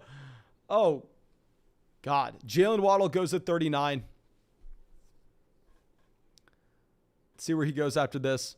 I'm not going to be surprised by anything here. He goes Connor at pick 40. Okay, so he goes back to a normal drafter at pick 40. Maybe he just really wanted to make sure that he had the most accurate quarterback in the NFL. I mean, you can't blame him, right? You can't blame him. Tyreek Hill's been a top 5 wide receiver in fantasy over the past 3 years. According to Tyreek Hill, Tua Tagovailoa is a better quarterback than Patrick Mahomes. So, I mean, it has to work out. It has to work out. I mean, if you ask Tyreek Hill, Tua Tagovailoa is the most accurate quarterback in the NFL. Round 3 is not bad for him. Round 3 can't be bad for the most accurate quarterback. Now, we're going to either get Breece Hall or Cam Akers. Very similar draft to what we had in the last one. We started 3 wide receivers. Now, they're 3 different receivers. But then we go ahead and we take Cam Akers here at the end of round 4.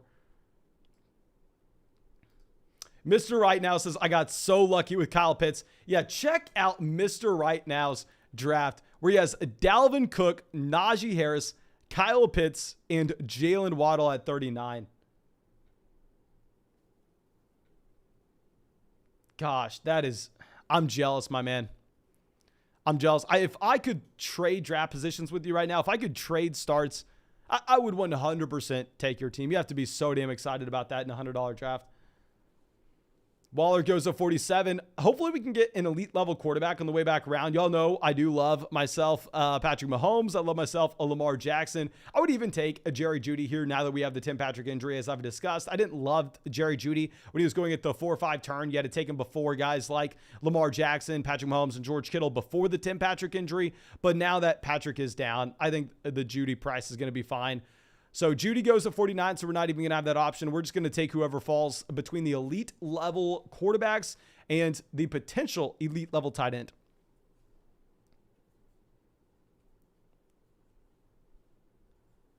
Okay, so let's see what happens with these two teams. Darnell Mooney goes pick 50. Spam the chat right now. If Lamar is there at pick 52, I'm taking Lamar Jackson. I'm not thinking about it. But if it's down between Patrick Mahomes and George Kittle, let me know who you want. Actually, no, we have Debo. We have Debo. Maybe we go Kittle, and maybe we get Lance round 7. Let's think through this real quick. I love grabbing the elite level quarterbacks. Kittle goes regardless, so we're not going to even have to think about it. Maybe Wilder saved us from ourselves. Maybe the right call was Lamar Jackson the entire time. We're going to go ahead. We're going to take Lamar Jackson here. I'm easily taking Lamar Jackson over the tier of wide receivers in round 5. Some of my most drafted players in fantasy this year are guys like Darren Waller, Kittle, Lamar, and Patrick Mahomes, simply because I'm passing on this tier of wide receivers in the 5th. I just think to take them over those elite level tight ends and quarterbacks are absolute. It's crazy. Some of the craziest things I will ever see. Okay, so we have Mahomes going pick 54. After this. Guys, we are almost 900 likes into the stream. We are so close to hitting 1,000 likes in the live stream. Like I said, if you have not done so already, please go down there. Drop a like on the stream. We are going to hit 1,000. We will hit 1,000 this draft. I'm feeling it. Feeling it deep down. Okay, so Juju Smith-Schuster off the board, pick 55. Not surprising. Same thing in regards of DK Metcalf, Patrick Mahomes. Brandon Cooks goes 56. I have noticed Brandon Cooks falling down draft boards a little bit, which is surprising. Obviously, John Mechie missing the season. John Mechie leaving doesn't, if anything, doesn't it make the situation possibly better for Brandon Cooks? You were never betting on the Houston Texans to have an efficient passing offense overall. You're never betting on touchdown upside for Brandon Cooks. What you're betting on is you're betting on literally a volume and volume alone. You're hoping that you're getting a wide receiver that can get to a 28% team target share, even if it's going to be one of the worst passing offenses in the NFL. But it is what it is.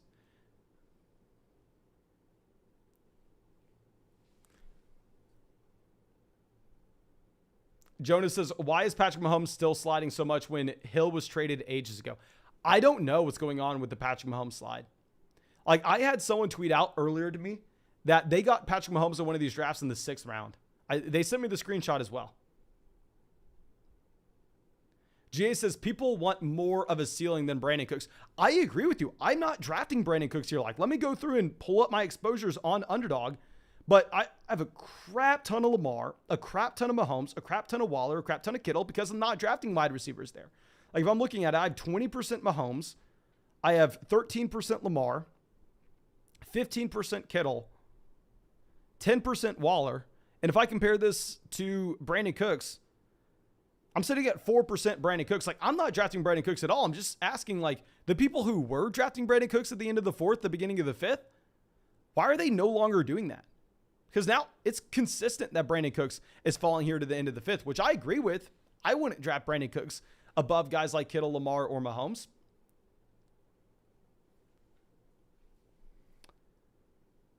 Now,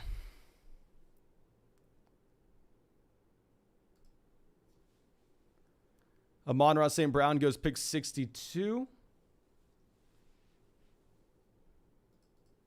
Let's move this down. Bateman, also a player that I think in general is overvalued when he's going at pick 54, when he's also going before a couple of those elite level quarterbacks.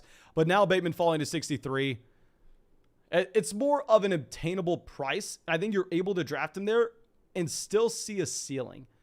Like, if you're taking Bateman at the beginning of the 5th, I don't understand with how low the passing volume is going to be there in Baltimore, how there's realistically any ceiling whatsoever for you to go ahead and for you to smash on that selection. Like, I feel like it's a pick that if Bateman hits, you're still not like coming into a league-winning player when Mark Andrews is going to have a 25% team target share and the Baltimore Ravens are going to be a bottom 5 offense in pass attempts. So I'm probably going to be passing on Bateman in general. Now that sucks. Literally, Cooper, Dobbins, and Jalen Hurts were a clear tier ahead of everybody else here. I'm not taking A.J. Dillon above these wide receivers, given the running backs that we're going to be able to find later on. So let's go ahead. Let's take a receiver. We're just going to take Adam Thielen. I guess we're going to get the double stack here with Justin Jefferson, Adam Thielen, and we're going to look for Kirk Cousins a little bit later on. I don't even love the price point of Kirk Cousins, but when you take Adam Thielen here, you're almost forced to go ahead and to draft Cousins if you have the combination of Jefferson and Thielen on the same roster, unless we have some crazy value elsewhere. But we'll figure it out. I'm just not a fan of taking A.J. Dillon at this price point. Like, I feel like if you're taking A.J. Dillon here, if you were not to have an injury to Aaron Jones, you lose out on that pick. Like, I would rather have Clyde Edwards-Helaire in the 8th round easily.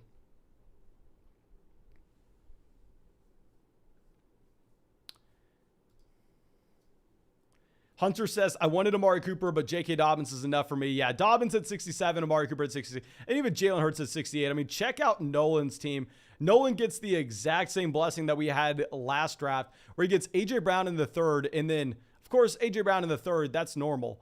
But what's really exciting is Jalen Hurts making it to you at the very end of the 6th whenever you have A.J. Brown on said roster. See, I mean, I think OMG has to be very excited about his start as well. That's another team, to be honest. I mean, I would go through and I would trade my start with his team. I mean, Nolan in the live chat, I think's crushed it. If we're looking at Mr. Right now, like I said, Rashad Bateman, when he's going at pick 54, I don't agree with that value. But yeah, if you're getting Rashad Bateman at 63, I'm all in, especially as your wide receiver 2 on a team where you're able to load up on running back with Dalvin Cook, Najee Harris, and David Montgomery, and at the same time, still have access to an elite level tight end finish with Kyle Pitts. Mr. Right now, a fantastic team. OMG, a fantastic team as well. I think our team has been fine. I think we've done the best to our ability given the opportunity we've had in this draft. But I don't know. We'll figure it out. Devonta Smith goes at 71. Y'all know I'm not a massive fan of Dalton Schultz at his price point. Dalton Schultz went at the very beginning of the 6th round in our last draft. But if we're looking at other players in this range, we're kind of in a dead zone. Like, I'm not taking Allen Lazard here. I don't care at all. Like, if Allen Lazard were to fall to us at the 8-9 turn, maybe we take him there, but I'm not even sure about that. Yeah, Allen Lazard off the board. I hate this range, guys. So let's think through this. Now that Lance is off,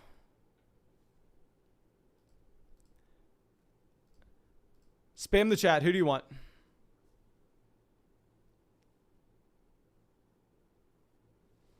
Spam the chat. I'm going with you. First answer is Dalton Schultz. Ryan says Lance. Lance is already off the board. Cameron says Schultz as well. I'm going to go Dalton Schultz. I don't love it. I really don't. Now a bunch of different messages are coming in, and they're all random names. You can tell there's not a clear answer here.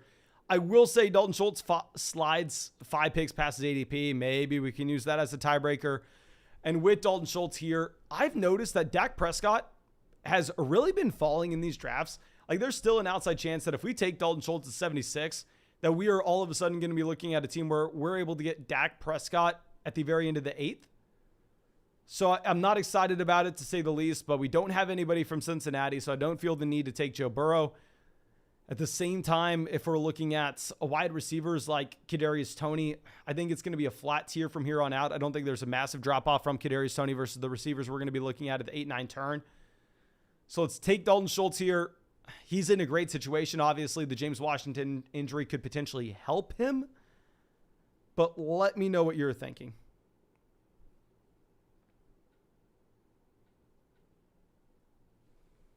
Okay, Sanders off the board at 78. Move this down.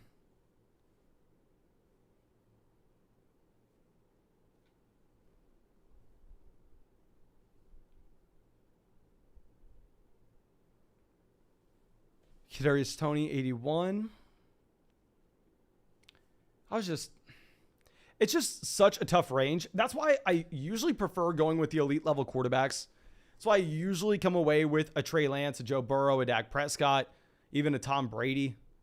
I think at some point we have to get worried about this Tom Brady and Tampa Bay Buccaneers offensive line now that they miss out on another offensive tackle.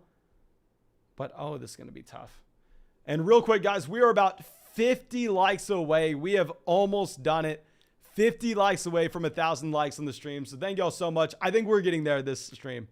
I think we're getting there this draft. Thank you, guys. I appreciate y'all. Russell Wilson off the board at 82. Clyde Edwards-Helaire, 83. Gibson's still available. Gibson was one of the players that we were going to be looking at. In terms of the options that we are going to have on the way back around, I don't want to get ahead of ourselves.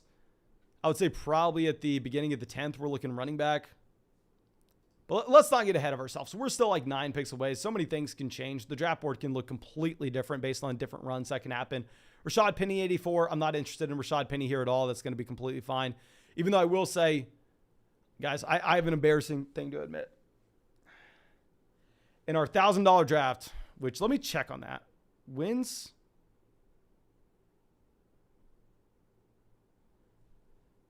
When is the last time we made a pick in that $1,000 draft? That draft is going so slow. We are still 7 picks away, and I haven't made a pick in like 2 days. Yeah, but in that draft, we took Rashad Penny, pick 97. I didn't love the value. I mean, I didn't love Rashad Penny in general. But 4 teams advance. And at the same time, Rashad Penny's going here like in pick 84 in some of these drafts. So we're getting him at 97. It's at least a better price point.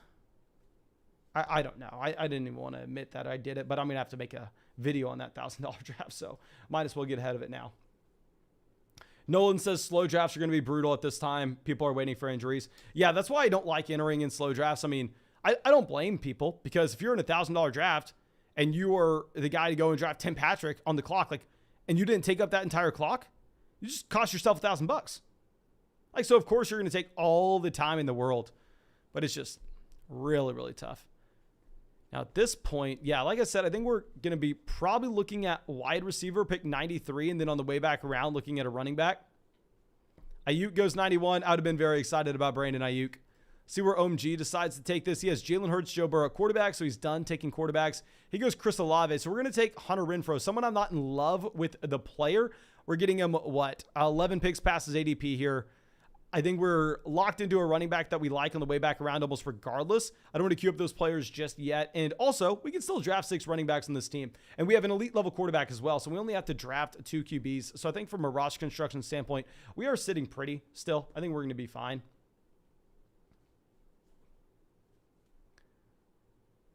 Yeah, Fantasy Award wanted us to go with Treylon Burks, but Treylon Burks wanted to pick 87. And I already have so much Treylon Burks, guys. And we were getting Treylon Burks close to pick 100. Like that $500 draft we did, we got Treylon Burks to pick 100. Like Burks, people are so crazy in fantasy football sometimes. Moving down a player based on reports of ass. Like we made video, making fun of people worrying about that. But at some points of the offseason, you were getting Treylon Burks around pick 100. 100. Now, Stafford off the board at 95. Remember, please remind me in the live chat, guys. Remind me in the live chat. We have Jefferson. We have Adam Thielen. When it's time to take Kirk Cousins, which will probably be that time in the 10th round, maybe the 11th, but it'll be coming up soon. You have to remind me. Okay, because there's a good chance since we're live streaming, I forget. Okay, so Sky Moore off the board. Now we're just going to be going ahead. We're going to be taking a running back. Break it down like this. This is how I take these guys.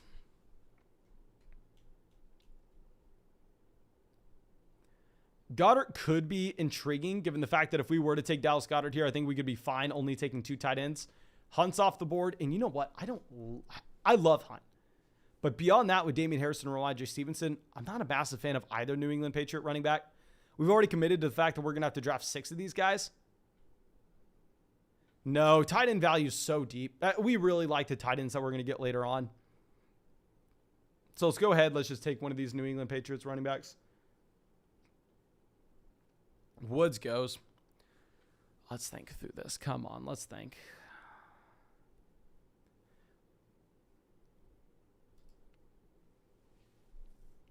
We'll go ahead. We'll take Ramondre Stevenson. Y'all know I've never been a fan of Damian Harris, and the reason is the man's never going to catch a pass to save his life. I think Damian Harris has a much better chance of being, say, a top 30 running back in fantasy. But if we're looking at either running back having a probability of cracking inside the top 12, Ramondre Stevenson's going to be the only guy that has that option. And the reason is Ramondre Stevenson can at least catch a ball out of the backfield. I'm not a fan of Damian Harris. We've never been drafting Damian Harris. We're not going to start now. Mr. Right Now says, if I get James Cook here, I'll be so happy. Yeah, that doesn't happen. James Cook is off the board to pick 103. I agree with you. I think Cook is a fine value here. OMG ends up taking Dallas Goedert. Great pick whenever you're going to get to double stack him with Jalen Hurts and A.J. Brown. Zach Ertz goes 105.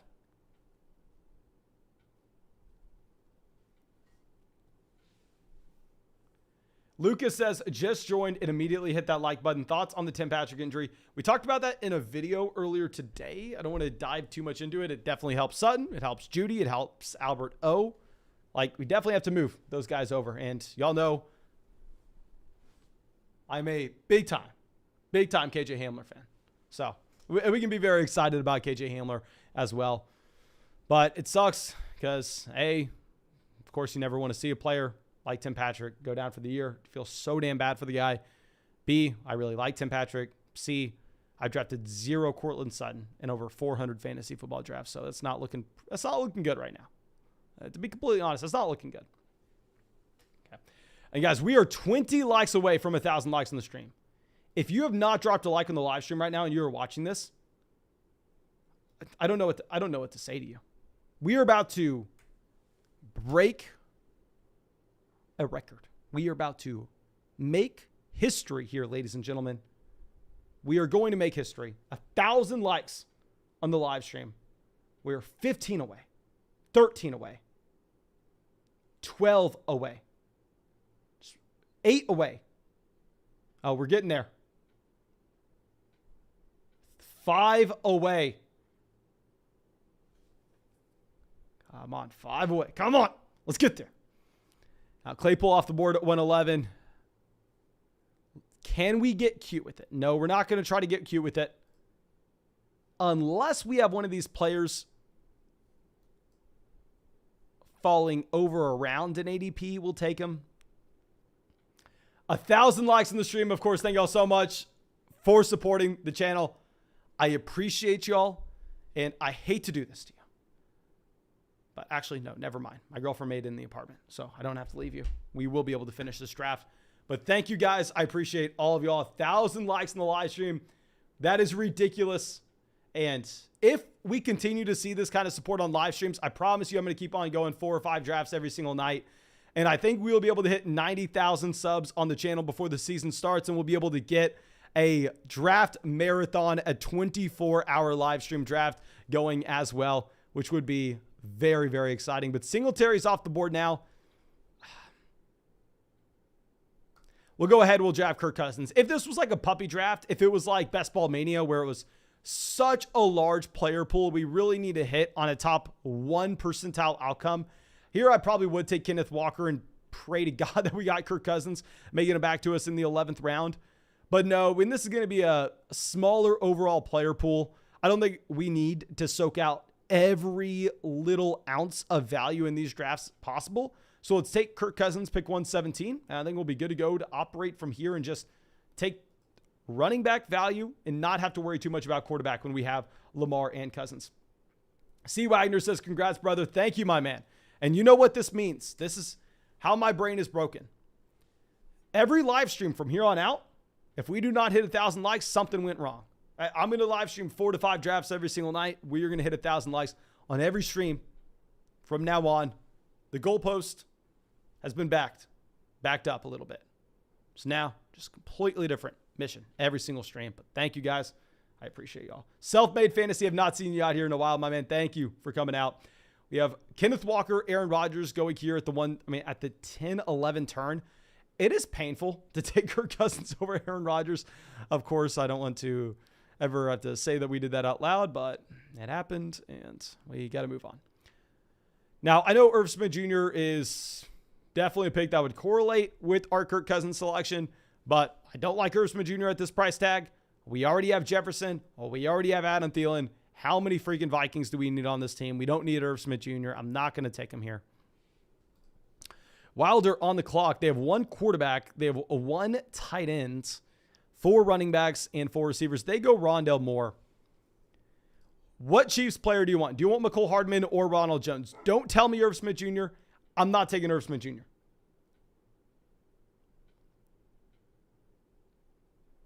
Let me know what y'all want. Do you want McCole Hardman or Ronald Jones?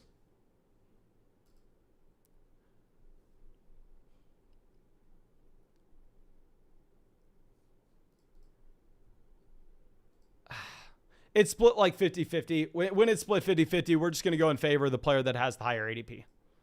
If it's split like that, they both fit our roster construction. We're going to be drafting 6 running backs in this team almost regardless. So I think we are going to be fine.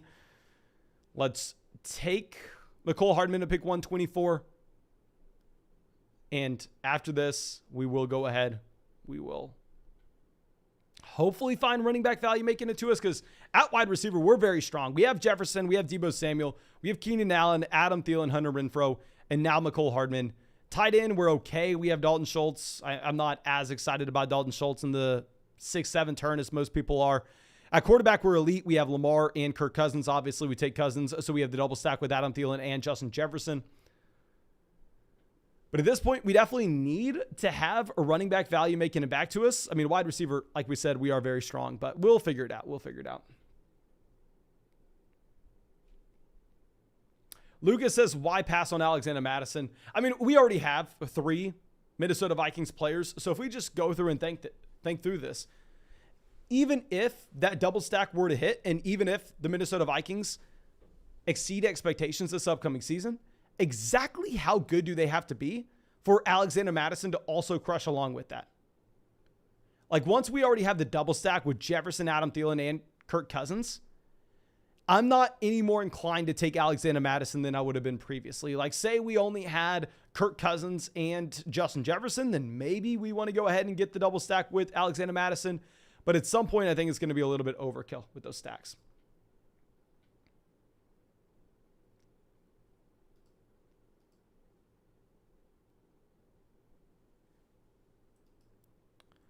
Okay, so we have Tyler Algier going to pick 130.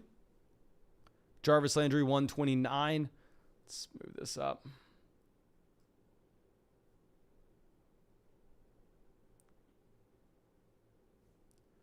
Joshua Palmer goes 131. Probably a good thing for us to see these wide receivers off the board. So Dameon Pierce is gone. I would be very excited if Rojo were to make it back to us. It's unrealistic to expect that to happen, though, because, I mean, you're looking at us being 7 picks away. Ronald Jones, outside of Justin Fields, is the highest ranked player according to ADP. Outside of Rojo, I'd be fine with Pat Frymuth. I'd be fine with Henderson, Naheem Hines, or Mike Gesicki. I'd even be willing to move up Gesicki over Hines. I'd be willing to move him up over Henderson as well. I really do like the tight ends in this range. That's why I'm passing on Irv Smith Jr. Is why I'm passing on Cole Kmet, as we've spoken for 3 hours now about. But let's go. Darrell Henderson off the board at 134. Ronald Jones off the board at 135. So it looks like those running backs are not going to be making it back to us.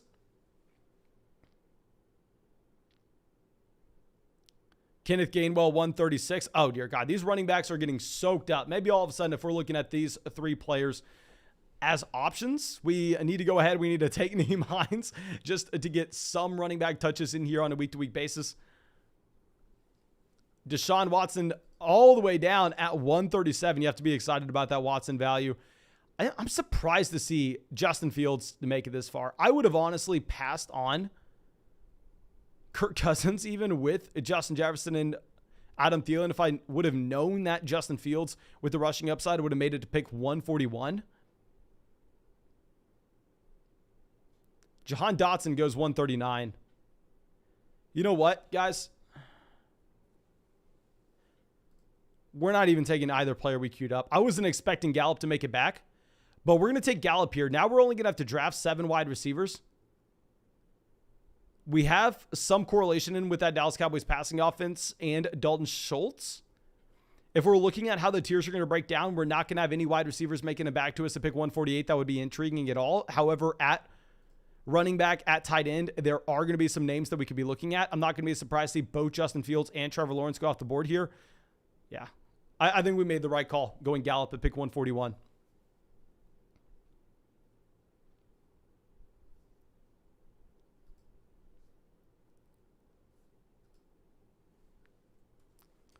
Okay, James Robinson goes 143. Where does Robinson usually go? 155? Okay. And guys, it's officially midnight on the East Coast. So after we make this pick, we are going to call it a night. We've been live over 3 hours. But don't you worry. We are going to continue to do 4 to 5 drafts every single night on the live stream.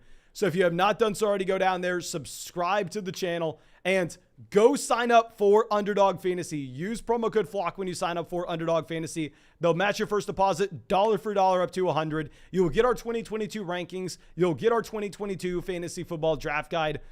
Literally with the $10 deposit on Underdog Fantasy, you're going to get 300 pages of our 2022 fantasy football draft guide, or almost 300 pages, right around there. But take advantage of that. Have some fun. Get into drafts with us. We're doing this every single night until the season kicks off. It's over a month of us live streaming 3 hours every single night. And if we hit 90,000 subs, we will do a 24-hour draft marathon. But thank you guys. I appreciate all of y'all. I truly do. I hope you have a great night. I hope you enjoyed the live stream, and I hope I get to see you tomorrow night.